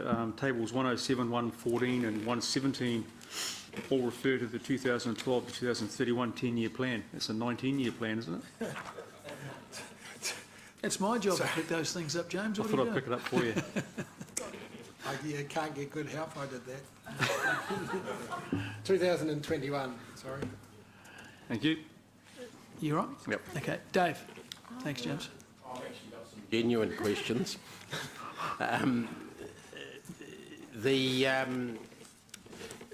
When the 2 million was signalled in the LTP, Mr. General Manager, what was that measurement based on? A guess, or did someone climb the towers and measure it, or was there some other proper assessment of the condition of the asset? My understanding, it was based on a replacement cost of the lights with some minor allowance for work on the other set of assets. It was done as a desktop exercise with some knowledge of the assets, but as I'd said, it was only when they got a crane in and they lifted the light set down and took the head off that they understood the full extent of it, combined with the engagement of the Beckers to do some assessments of the condition of all the assets after they found that, and that started bringing to light some of the deficiencies of the towers and the foundations. Wouldn't it have been better to have done that sort of lifting down stuff with the crane before, 6 months, 9 months earlier, so that we would have had an accurate figure in the LTP? Perhaps, given the level of significance of this, but in asset renewals, we are making estimates all of the time about programs, and some are right and some are wrong. I agree with you, this was of significance that in hindsight maybe a bit more work could have gone into that. What year was the 2 million scheduled for expenditure in? The year in the LTP? 18, 19. So the year one? This year. So isn't one of the rigours that we are supposed to have with asset renewals that the closest ones in time to what we're actually delivering the money in, i.e. the earliest things to happen, have the most rigorous assessments, and the further out you get, it's more desktop exercise, so that if you're saying we're doing something next year, you have a pretty darn good idea of the costs? Isn't that the rule of thumb about how you do it? that's certainly the rule of thumb for our 10-year plan in terms of greater certainty of costs in the first 3 years, less than 7 to 10, and a real estimate for 10 to 30. But it wasn't done in respect of this particular asset. It's normally done for our big projects and not for our asset renewals. But I do agree this is a renewal, but it's a very large renewal. Yeah. Are there any other assets in the H3 area of operations scheduled for expenditure in year 1 or 2, let's say, or the first 3 years, that have just had the same sort of desktop exercise? So we do, across our portfolio, have a lot of seismic investigations going on. So there is seismic investigations happening in H3 as there are across the business, and there will be some things come out of that. But in terms of major asset renewals, Chad? I think probably the only other thing of any significance in terms of the value that we're talking about would be the replacement of the turf at FMG Stadium Waikato is scheduled in year 2, so next year. And we're starting to get pricing on that, which shows that we're probably potentially a little bit under what we had budgeted that to be. So those would be the only 2 major projects. And that's year 2, you said? Yeah, correct. For. Yeah. And that's something we've done twice before, so we have a better idea, whereas this is the first replacement of the lights? Yeah, it is, yep. Yeah. Okay, so it's a bit disappointing there. Chris, you said this is not about a significant increase in the level of service, I think, to quote you, but the paragraph 99 talks about a 50% increase in the performance of lighting. That seems somewhat significant to me, isn't it? You're from 2,000 lux to 3,000? Yeah, so what I was trying to say, and not very clearly, is that the performance level is 3,000, but because the lights are so old and at the end of their life, they're underperforming on their intended level of service. So the level of service, as I understand it, hasn't been lifted to be higher. It's just that the performance level of the light's been deteriorating over time. So the standard requested for Test cricket TV broadcasting or whatever is 3,000 lux, and that hasn't changed? That is the standard. Whether it's changed, it probably has changed. I couldn't tell you exactly when that would have been, but that is the standard at the moment. So the level of service we're aiming for is to have the lights suitable for international cricket. Yeah, see, that's a bit of a problem, is it not, if the level of service has actually changed, because I can recall when we first got these lights and they were up to standard, fully performing at that point, and we've had at least one discussion about the lights there, and also at Seddon Park, at FMG Stadium since then, and we've always kept them up to standard. So it seems odd to me that they're suddenly only 2/3 of the standard. And we didn't know until now. No, there has been some depreciation in the light levels, so the light levels generally have sat higher than 2,000, and there's different light levels at different parts of the outfield. So that has deteriorated in terms of the amount of light that we're able to get out there. But yes, the standard has increased from cricket over a period of time from when they were first put in back in about 2000. So the requirements now for international cricket are higher than they were then, largely around the requirements for broadcast with high definition television, that sort of stuff. So has ND or New Zealand Cricket ever contributed to the cost of the lights or upgrades or TV for that matter, when the standards have gone up? In terms of the lights, no, New Zealand Cricket don't contribute to facility development anywhere around the country. That's their policy. Northern Districts Cricket, they haven't paid anything towards the lights that I'm aware of, certainly not in the maintenance of them. I don't know whether they contributed anything when they were first put in. And Northern Districts has contributed at times to different projects around the venue. We talked earlier about broadcast towers and things like that. So they have contributed at times for things like that. Yes, I was just going to ask about that. The most recent thing, the development we did there, they did make a contribution, a reasonably significant one from memory, a six-figure sum they were contributing. So, well, I'm sort of curious to know why they're not contributing or even being asked to contribute to this one. I think because and those projects have been additions to the ground as opposed to effectively maintaining the level of service. So we obviously have an obligation within our agreement with them to maintain the park to an international standard. Okay. One of the other points that I read in here related to the guarantee of games, and there is none, from what I understand. So how do we know, apart from the coming season, let's say, what we're going to have and whether we're going to get value for money out of the 4.7 million or whatever we spend on it? Long term, there probably is no guarantee around that, but obviously the best thing that we can do to ensure we continue to get games is to actually deliver a venue of a high standard that works for New Zealand Cricket. New Zealand Cricket, who allocate the matches, have indicated to us that it's one of their preferred venues to come to, and they are supportive of the work that we're looking to do to enable them to keep bringing matches to us.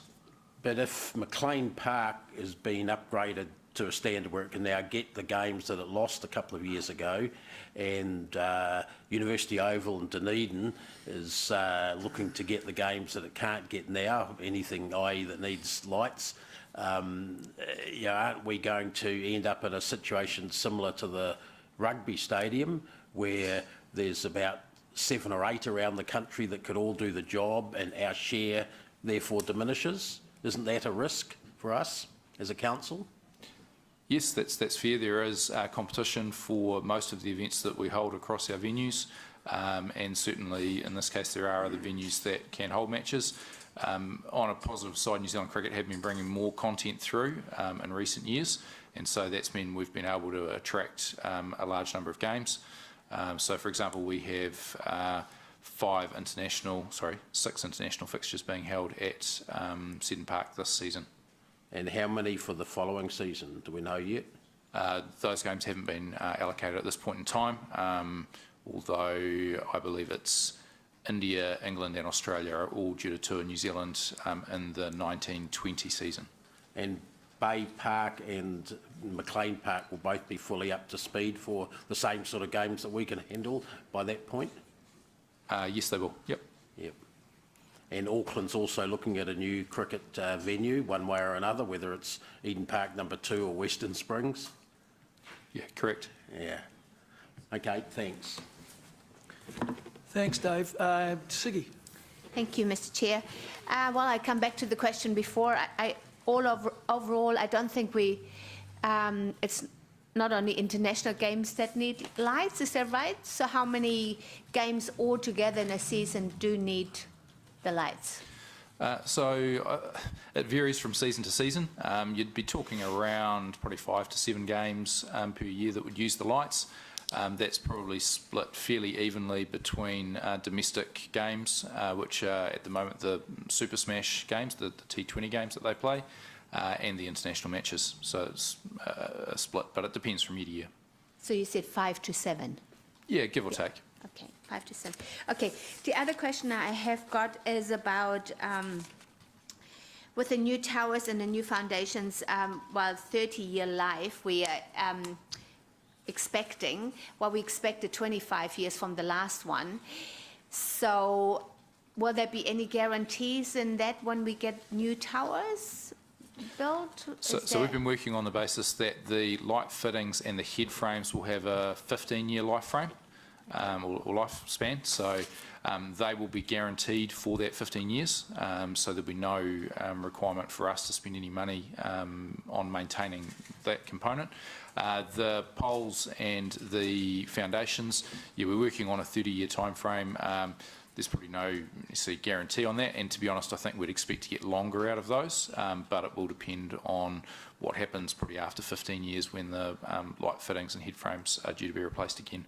Okay, and just the last question is, the whole of life, how long is that? What's the number for We've that? worked that on 15 years. On 15 years, okay. Thank you. Thanks, Ziggy. Angela? Just following on, I think, from Councillor McPherson's line of questioning. Chris, you said compared to modern day standards. So is that what this report is based on? The condition and the performance of the lights, the towers and the foundation when compared to modern day standards? What if there was only opportunity to replace like for like? I mean, are we actually comparing apples with apples here, or are we comparing a Toyota to a Mercedes? I'm trying to understand the actual real situation that we're in. So the towers, the structural components do need to be replaced. They, I think if you look at the level of risk that we are currently carrying on the existing structural components, and we had the engineer describe it to us most closely, while they're not necessarily earthquake prone, it's a similar situation. So the existing towers would be considered to be earthquake prone, except it's a wind event that we're worried about. So they're basically wind prone, to put it in those terms. So that means that we need to do something about them. If we need to get a building consent, then we're going to need to do some serious work on them. So why has there been a failure of the tower, forget the lights for a moment, the towers and the foundations? I mean, I just don't understand something that can hold up tons and tons of a structure. Suddenly there's a risk of them falling in an extreme wind event. I mean, clearly we got something fundamentally wrong when they were installed just 15 years ago, because 15 years ago for a structure like that, it's not a long time, I would think. So that was part of the work we did, and one of the things we did, we had Emily go back to the original designers and just talk to them. So the best I can describe it is the designers say it was a very optimal design at the time. So, you know, it was 20 years ago. There wasn't much safety factors in their design. It was very optimal. So when you move forward to our decision today, if we put up the LEDs, they've got a bigger square area, and they put a higher wind load on the towers, so it would go over the design capability of the towers. If we put up the HIDs, they'll be more or less the same, but the towers, in combination with the foundations, would be regarded as marginal. So if you were designing it today, you'd have your factors of safeties would be a bit higher. So we're not what they did comparing 20 apples years with ago. apples. We're not comparing Sorry, apples what with do you mean apples, by- are we? We're not comparing apples with apples. In- We're not. Because in- you're saying if you were designing it today, it would be different. The structure would be different. Foundations would be different. Yes, yeah. It's so, not just the fancy. But it's probably just the focus on factors of safety and health and safety today. I don't think the codes have changed significantly, but just how they would be designed, they'd be a lot more robust. So there were, you know, the foundations are quite marginal as well. So what's indicated to us is a risk of in extreme winds that the towers could fall over. So I just want to question the asset management plans. I'm assuming they are all have been completed for quite some time. I know we're doing seismic work, which is different, but the asset management plans should have been completed. We started that work several years ago. Surely that must be more than a desktop analysis for some of these health and safety type structures in places of assembly? Or is it just simply desktop analysis? No, I think that we do have an asset management plan that is in place. It has identified the lights as needing some attention, but mainly around the fittings rather than the structural elements. And it's not been until we've actually got the engineers to have a closer look at these things to identify that they do need So the answer much is more attention. we have just done, for this asset, we have just done through the asset management plan a desktop analysis. Yes, in terms of the structure, yep. Yeah. Did we take any photos? It would have been quite good to, I mean, I know you took the lights down, off? You had a look inside to identify the rust. Did you take any photos? Yeah, we definitely did, yes. Because that would have been interesting to see that as part of this report as well. We can certainly circulate some of those photos if... And, of course, quite rightly, the Mayor said, you know, now that we're aware of something, and this is the thing that keeps me up at night as well, now that once we're aware of there being a safety issue, we need to respond to it. When can work start? And in the meantime, generally, what is the risk of there being a couple of thousand people there and a wind event and one of these towers comes down? Because now we have the knowledge and we know. And in the past, we've done things like shut libraries overnight and shut Founders Theatre. What's the real risk there? So we have undertaken some work already to address some of the most significant structural issues with the poles. So we've undertaken some strengthening work and basically by welding up the doors where people get in and out of the poles. So that addresses the most significant concerns. So that's happened already. And then, yes, we are accepting a higher level of risk, but the likelihood of us suffering a significant enough wind event to be an issue is very low. But we do have that risk to carry. But we will also have a wind management plan. So if we know that there's a cyclone coming through, and that's the sort of event that we're talking about, you know, not just a storm like we had today, but a significant cyclone, then we would be putting a management plan in place to make sure that they were safe. Yeah, I guess the caution You just there, close the ground, wouldn't you? the caution there for me is we didn't have a Cancel the game. Yeah. We didn't have a cyclone the day that big, huge 80-year-old tree around the lake came down. That wasn't a cyclone, that was just some wind. When can work start? If we get the approval today, then we will order the poles and everything within the next couple of weeks and sign off on the contracts, and work would start at the end of the upcoming cricket season. So that would be in about March or April. At the end of the upcoming cricket season, so it's safe over that summer period? Yes. Yep, okay, thanks. Thanks, Angela. Jeff? Can you just remind me that there is a reference on page 106 to the FMG stadium lights there, and it talks about how they were installed slightly later, 1 year later or 2 years later, and an extra level of lighting was installed in 2011.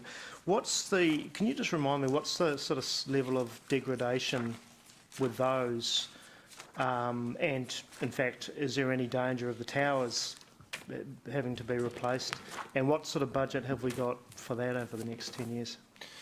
So those are the same light fittings. They are starting to show early signs of the same deterioration that the Seddon Park light fittings were going through. So effectively we're starting to get a bit of moisture into some of those fittings, so we're monitoring that very closely at the moment.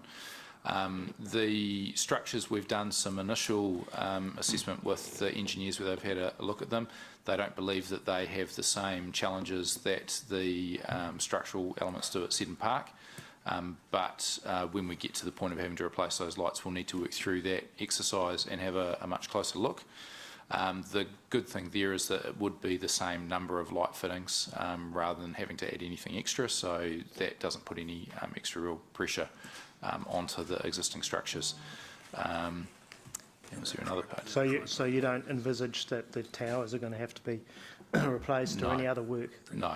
There's a different setup as well there, where there's a tripod base on those towers as opposed to just basically a pole going straight up, so they're a bit different.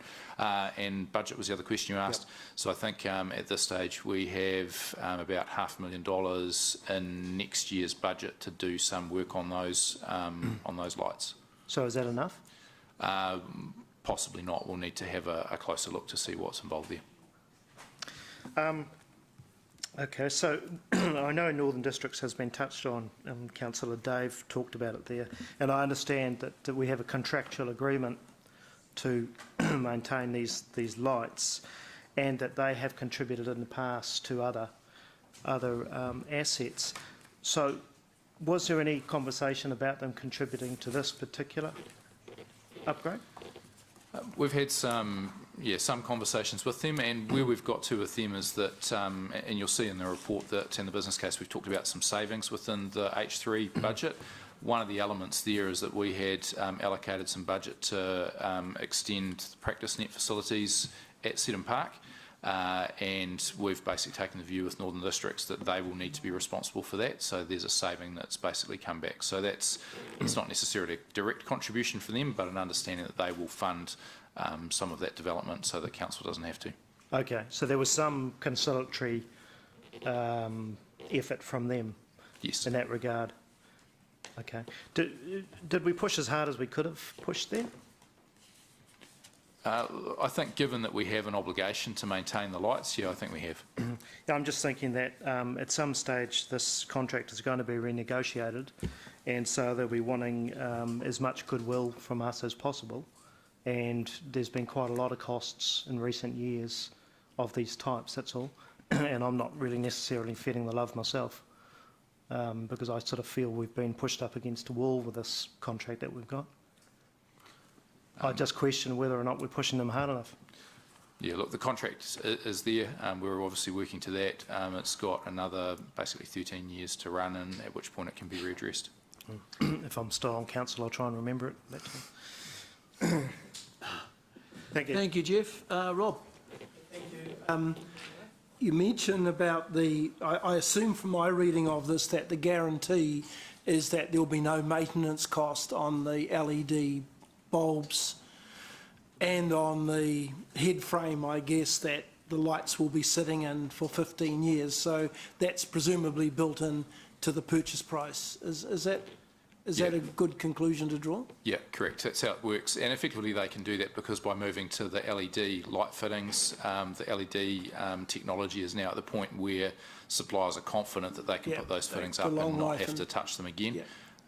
Whereas if you go with the HID lights, they need to be cleaned and relamped every 5 years, which means sending people up to, basically touch every light fitting.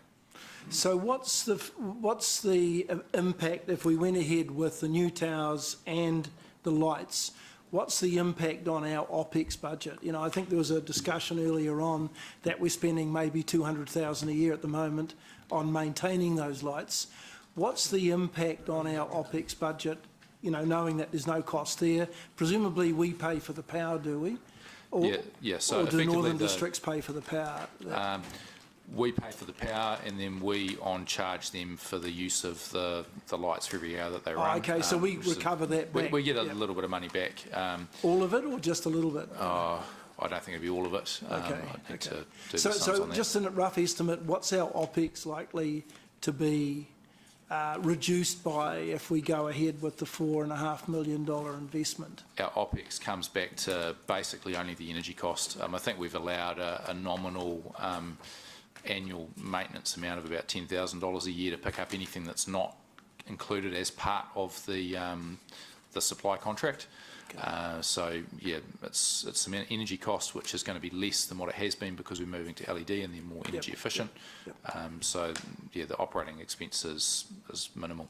Okay, my last question is, I'm looking here at us. I think it's sensible having a 15-year life on the bulbs, on the lighting, but the 30-year life on the towers, when the existing towers have lasted about 18 years. Do you think and I assume that this is how it will translate into our asset management plan, do you think that's being overly optimistic given the physical wear and tear and or the technological obsolescence, which presumably is part of the issue this time, that the towers perhaps are not strong enough to hold the heavier lights going up? Do you think that 30 years is being overly optimistic and maybe we should be writing the whole investment off over 15 years? And the reason I ask that is that if we get the depreciation right, then we get our rates right and we actually charge for what those lights are going to actually correctly cost over the life of the asset, of the total asset. Look, it's obviously hard to look that far into the future and know exactly how well an asset is going to perform and what technology is going to be able to offer at that point in time. So I think the assumptions of 15 years on the light fittings and the head frames and 30 years on those other structural elements are a realistic way to look at that. So you wouldn't consider reducing the 30 years back to 15? I mean, we've got experience in this area now, and we're finding that if we only depreciate the towers by half as much as we should, then in 15 years' time, when Councillor Jeff is still on council, he's going to be trying to remember whether or not they made the right decision 15 years ago. We'll have a look at that as part of the design with those elements. I would like you to do that. Yeah. Thank you. Councillor Mark. Thank you, Chair Gary. What's the opportunity in all of this? I mean, we're going to put lights up where lights were, but surely things have moved on. Can we use it as something else as well, like transmission towers, all that kind of stuff? Have you done any thinking in that space? The one area that we have had a look at as to whether there's any opportunity for any of the telecommunications providers, whether they might be interested in putting cell phone equipment on one of the towers. So we will explore that and see if there's any opportunities there. That's probably the key one. Because it's a high spot in Hamilton. There's not many of them around. And I'm thinking, there's some pretty massive sponsorship opportunities surely in that. The challenge around sponsorship, if we wanted to put signage on those, would come down to resource consent issues and whether we'd be allowed to. More talking about just them, if we were to provide that service for them and they were to pay us a naming right type sort of thing. I mean, I'm not telling you how to do your job, but I'm just, are we taking every opportunity with this? We're always looking for opportunities, yeah. Okay. All right. Thanks, Mark. Bella. Thank you, Chair. Just something a question I asked in the last Finance Committee around depreciation versus capital spend on an annual basis. I know now that the projection is that CapEx should cover depreciation.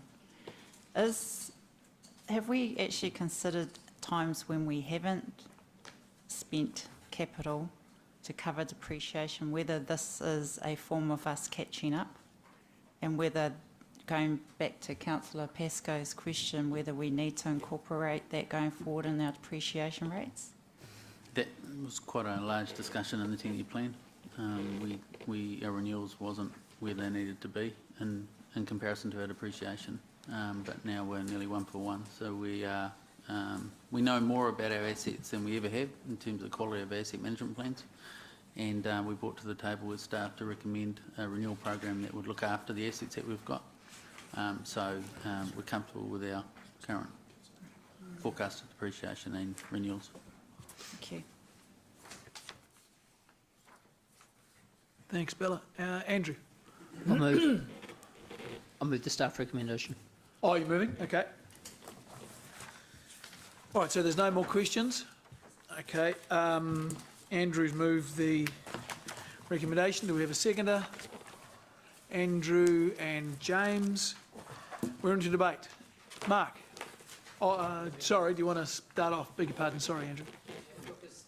Year plan, we agreed that we would look after the assets we have and replace them when they needed replacing. And look, I believe staff did a really good job here. They knew that we had to upgrade the lights. They went out to tender. They found the right technology, which is obviously LED. You wouldn't put incandescent lights back up now, but the LEDs weighed more than the fittings we took down, and they had a bigger wind area. And so naturally, and once again, I think they did the right thing, they went and got the towers checked, the strength checked and the foundations checked to see if they could take the extra wind resistance and the extra load. And they found when they did that, that it was marginal as to whether they could even were suitable for what was there in the first place, which then took away the whole position of whether you even put like for like up there, because there was then questions about the condition of the poles and the foundations. So, but then even secondary to that when you look at the overall costs to the life of the new LEDs over a 15-year period, compared with putting up the old incandescent lights, you still came out cheaper on top by putting new poles in than you would by leaving the old poles, reconditioning them up to a current standard, and putting old technology, the old brand new incandescents, back up again. So I'm totally convinced that there is only one responsible and financially prudent way to go here, and that is to replace the whole structures, including the foundations, the poles and the fittings, and we get the bonus of getting a green, a more environmentally friendly and a better outcome with using far less energy as well. So, but underlying all of that, we are in an era where we will fix things when they break, we will keep things up to standard, and we won't leave liabilities for a future council. And to do anything less than that would be doing that. So I'm very, I'm not comfortable that we're spending money that wasn't budgeted for, but I also think that's doing a responsible thing and doing the right thing for the next council. Thank you. Thanks, Andrew. Mark. Thanks, Gary. I think we may be thinking about this the wrong way, and it's interesting. Both the river and the lights remind me of a story I like to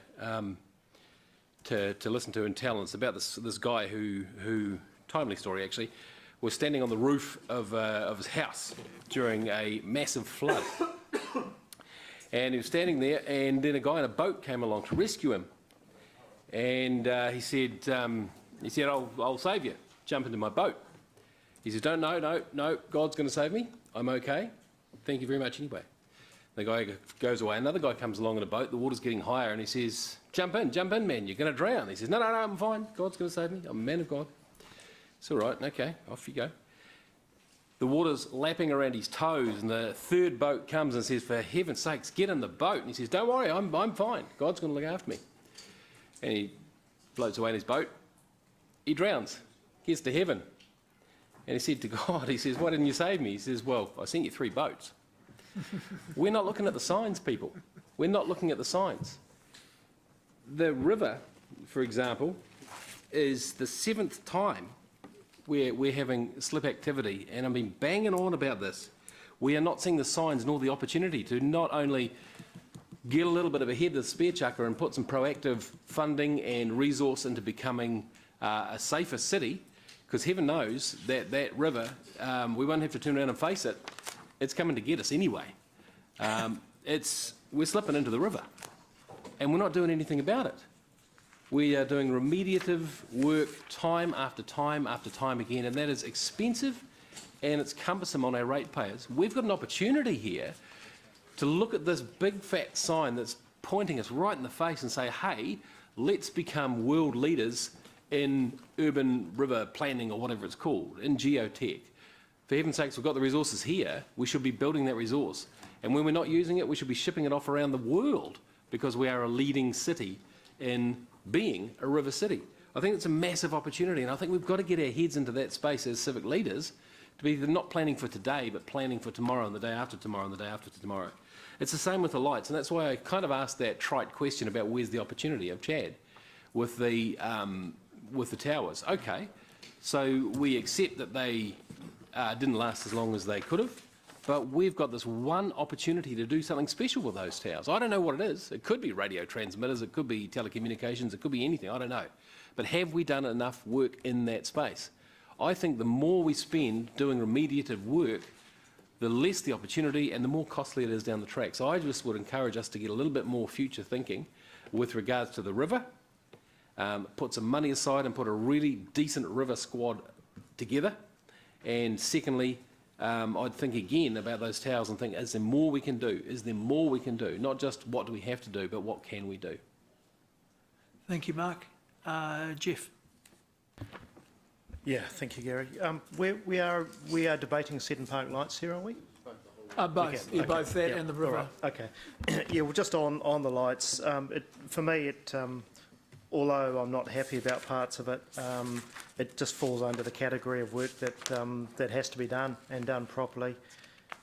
Certainly, the do nothing option isn't an option. We're contractually obliged to do this, and we can't have a ground without lights, without decent lights. I don't think that would be acceptable to the public of Hamilton. But if we're going to do the work, there's an obligation to do it in a way to reduce future maintenance. And so I think we've been given the best options there to avoid that future maintenance. I think to choose one of the lesser options would be irresponsible, and it would leave future issues for future councils.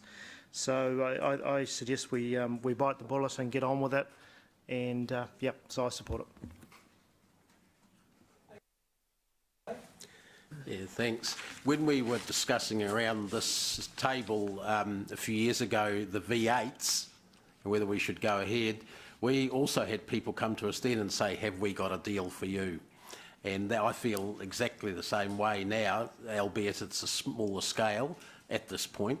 I just, for anyone that wonders how the V8s got started, just follow this subject through. Follow all the expenditure that we've been asked to deliver on Seddon Park over the last 7 or 8 years.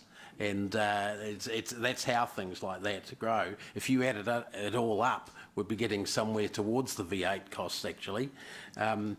I don't mind that if it's all up front, and that was the problem with the V8s. It incrementally grew on us, and the Seddon Park, and I might add FMG Stadium, incrementally are growing on us as well. We're getting death by 1,000 cuts, or in this case, extra charges to the ratepayers by 1,000 cuts. I wouldn't have minded if the LTP correctly identified the asset problem and the approximate order of costs, instead of being it was said to be a desktop estimate, I would think it's more accurate to call it a desktop guesstimate in reality, because for the cost to more than double in just a few months means that people were nowhere near estimating right to start with.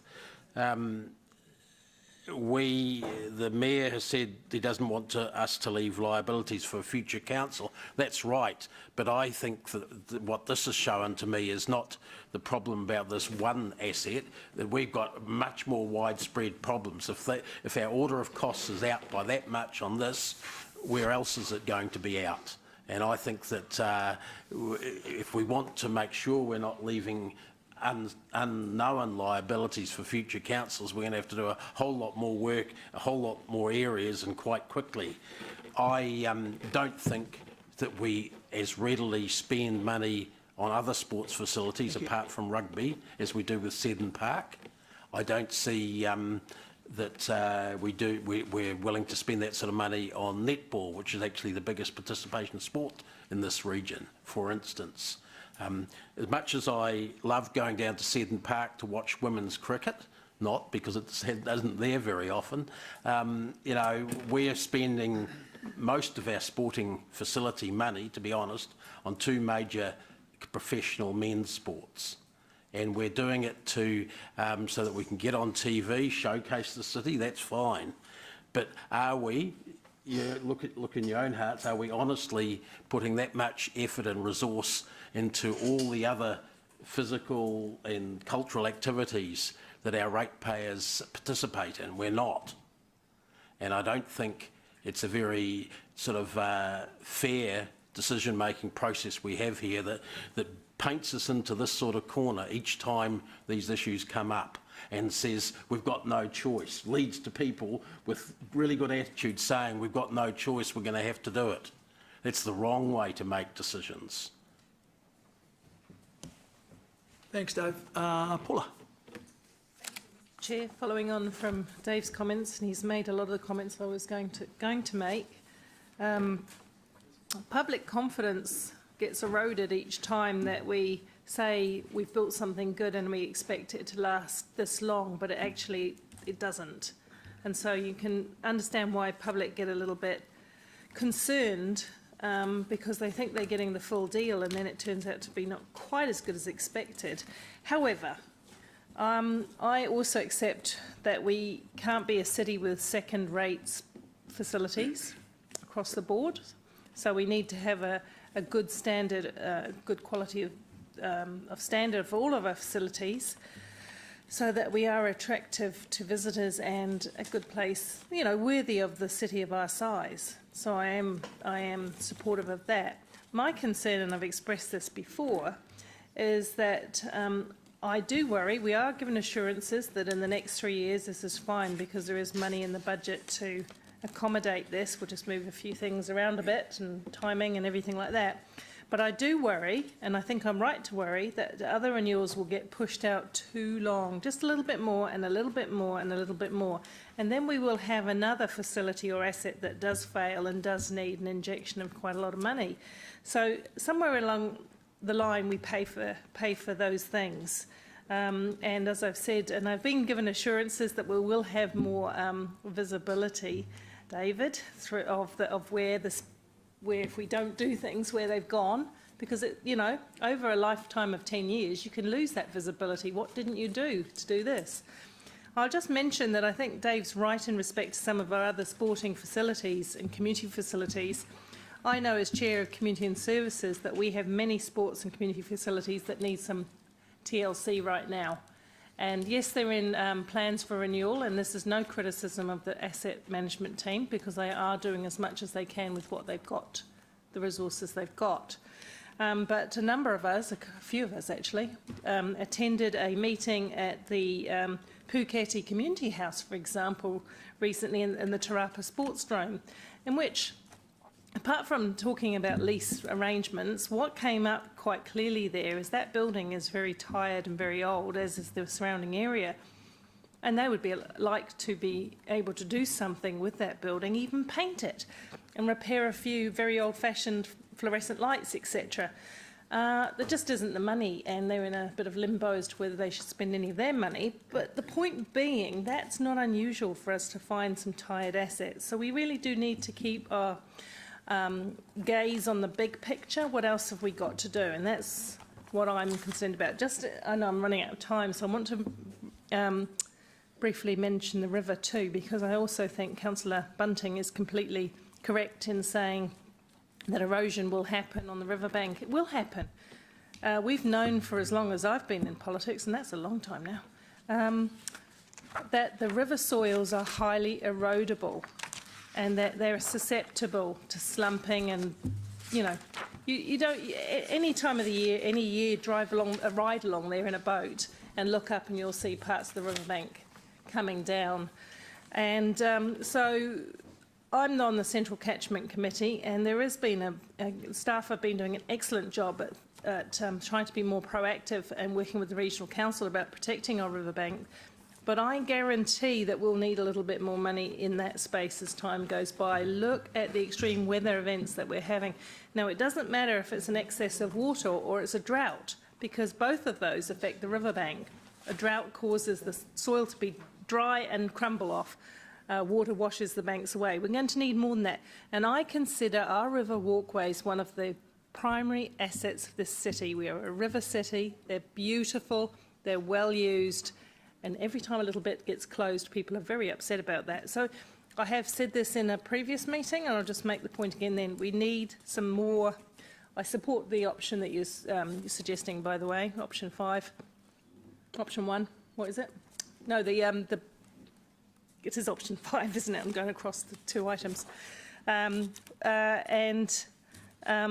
this time, I will support the replacement of the lights. But I'll be so disappointed, as the councillors have alluded to, in another 10 years we're told that even these ones did not cut the mustard, and somehow we've got to up the game again. Yeah, thank you. And look, I listened very carefully to Councillor Dave. I think we have got a choice here. I don't think it's a no choice. What we've got here is our promise to maintain our assets. And what we're essentially doing is replacing an existing asset. We have towers, we have lights, and they have run out of juice sooner than we thought they would have run out. So what we're doing now is carefully considering whether we want to retain this asset. Is it an asset that the community wants to retain? And if it is, then in terms of our promise to maintain those assets, then we are obligated to do so. I I'm quite concerned about making sure we have a sensible approach to provisioning for replacement, because had we properly done that 15 years ago, this would be simply a management decision. Because they're fully depreciated, it's time to renew it. And I do have a real concern that in 15 years' time, when those lights have got to the end of their economic life, we may be looking at more than just replacing the lights. And so I think the 30-year life of the poles is being overly optimistic. And I think it's all about the result of not doing that properly now is that we don't match revenue with costs. If we match the revenue with costs and we follow our financial strategy, then we will be charging enough rates every year to cover the cost, which in this case will be the depreciation. And at the end of 15 years, or when the lights need to be replaced, we'll be in a position simply then, or management will be in a position to replace the asset. Thank you.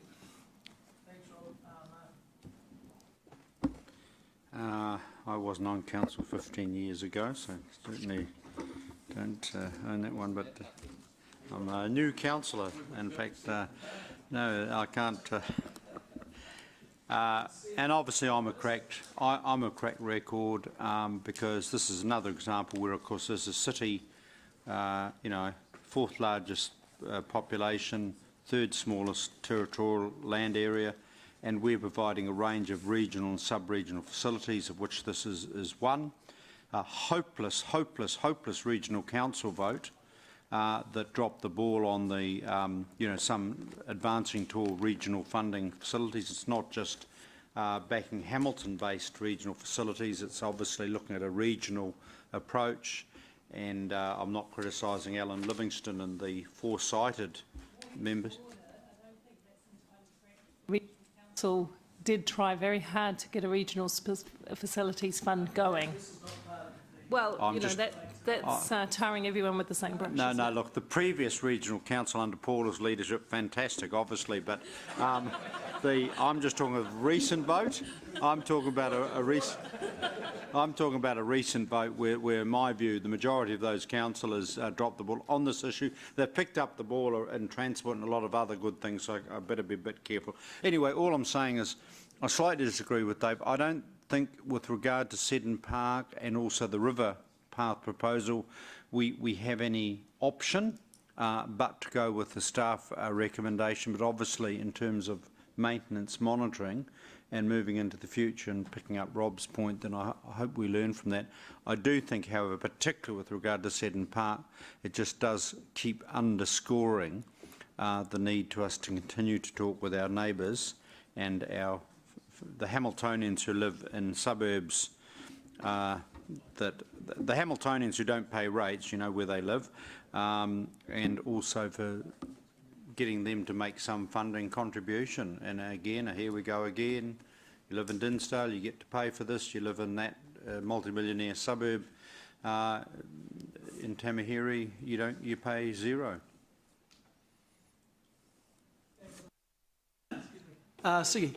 Thank you, Mr. Chair. Well, I have to say I got really excited when the Mayor mentioned green and environmentally sensible. I've never heard that before, so... sorry. Oh, you've said it before and I didn't hear it. I'm so sorry. But I'm excited. I was excited, but then it was about the lights, so I became less excited about that. Because... we have choices. I'm sure we have choices, and I just refer to Councillor Bunting, what he said. What can we do with the lights? What are the choices? We only use them 5 to 7 times a year. So I just checked out cranes. Why don't we hire some cranes for the 5 to 7 times? Would that be cheaper? I'm just giving some ideas.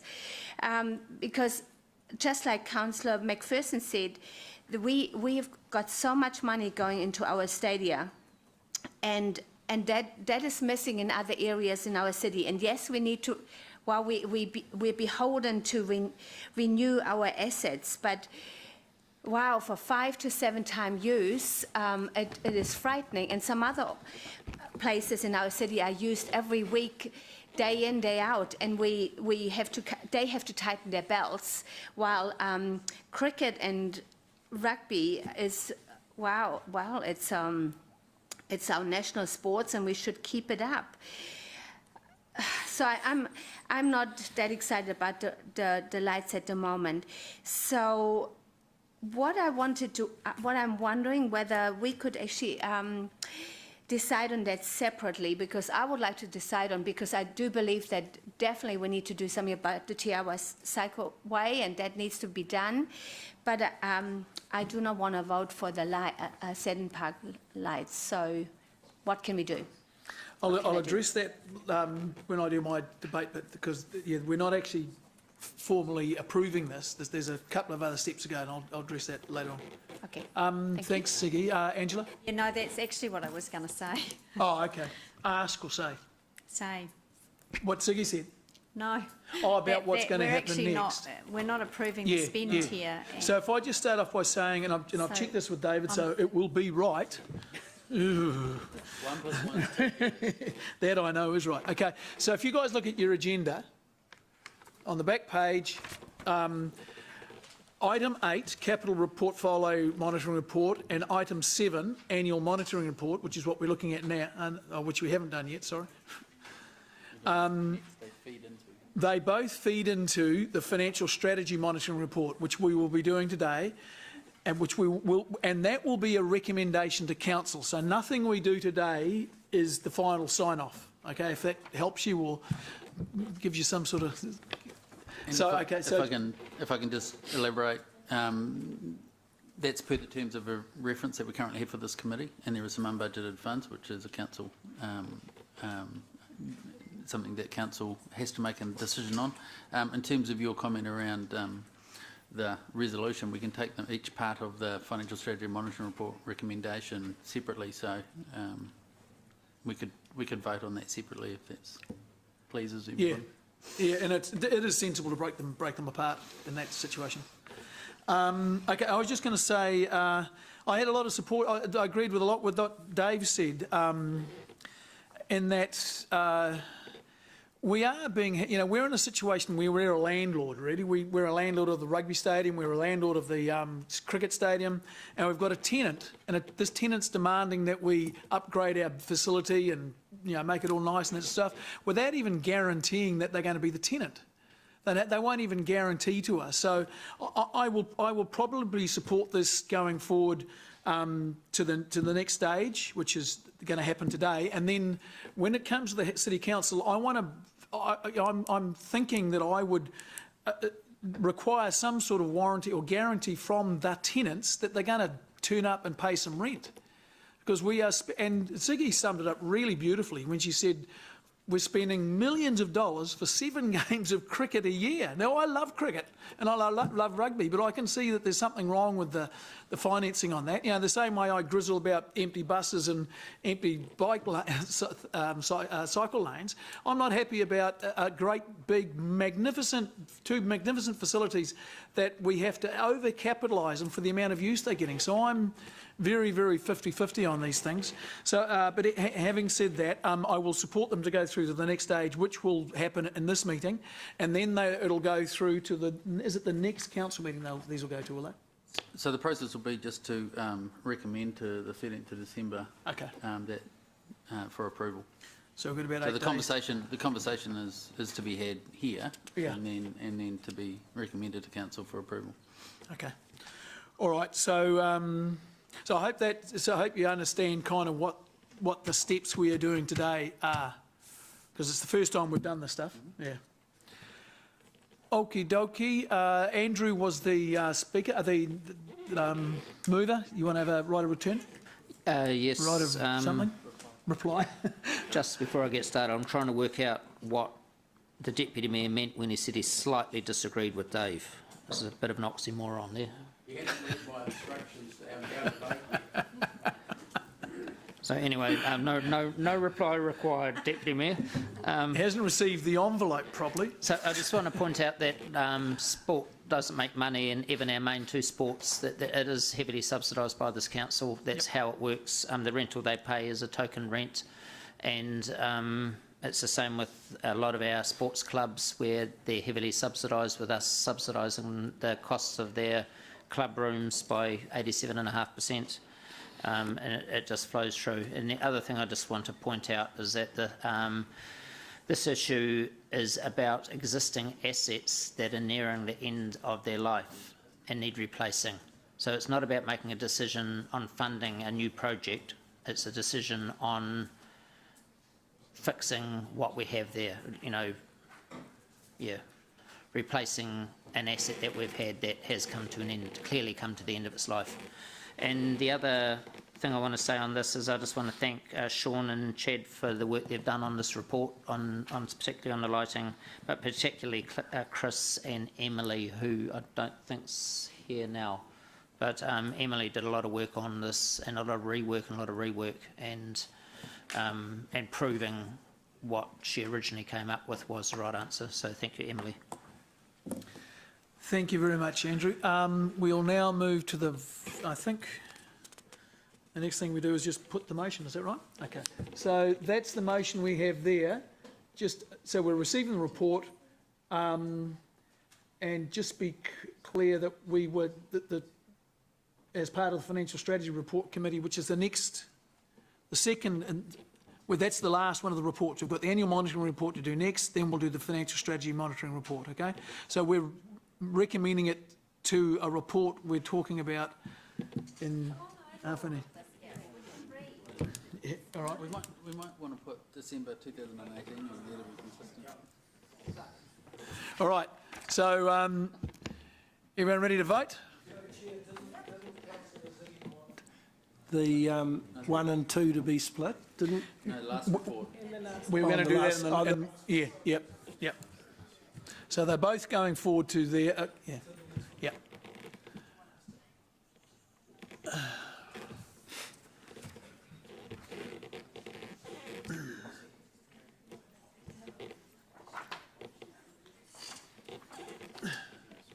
Thank you. Okay, so we're now going to move on to item 7 on the agenda, page 28, annual monitoring report. Oh, sorry, we're breaching people's employment contracts and things like that, so we need to have a 10-minute break, okay? Can you be back by 5 to 4, please?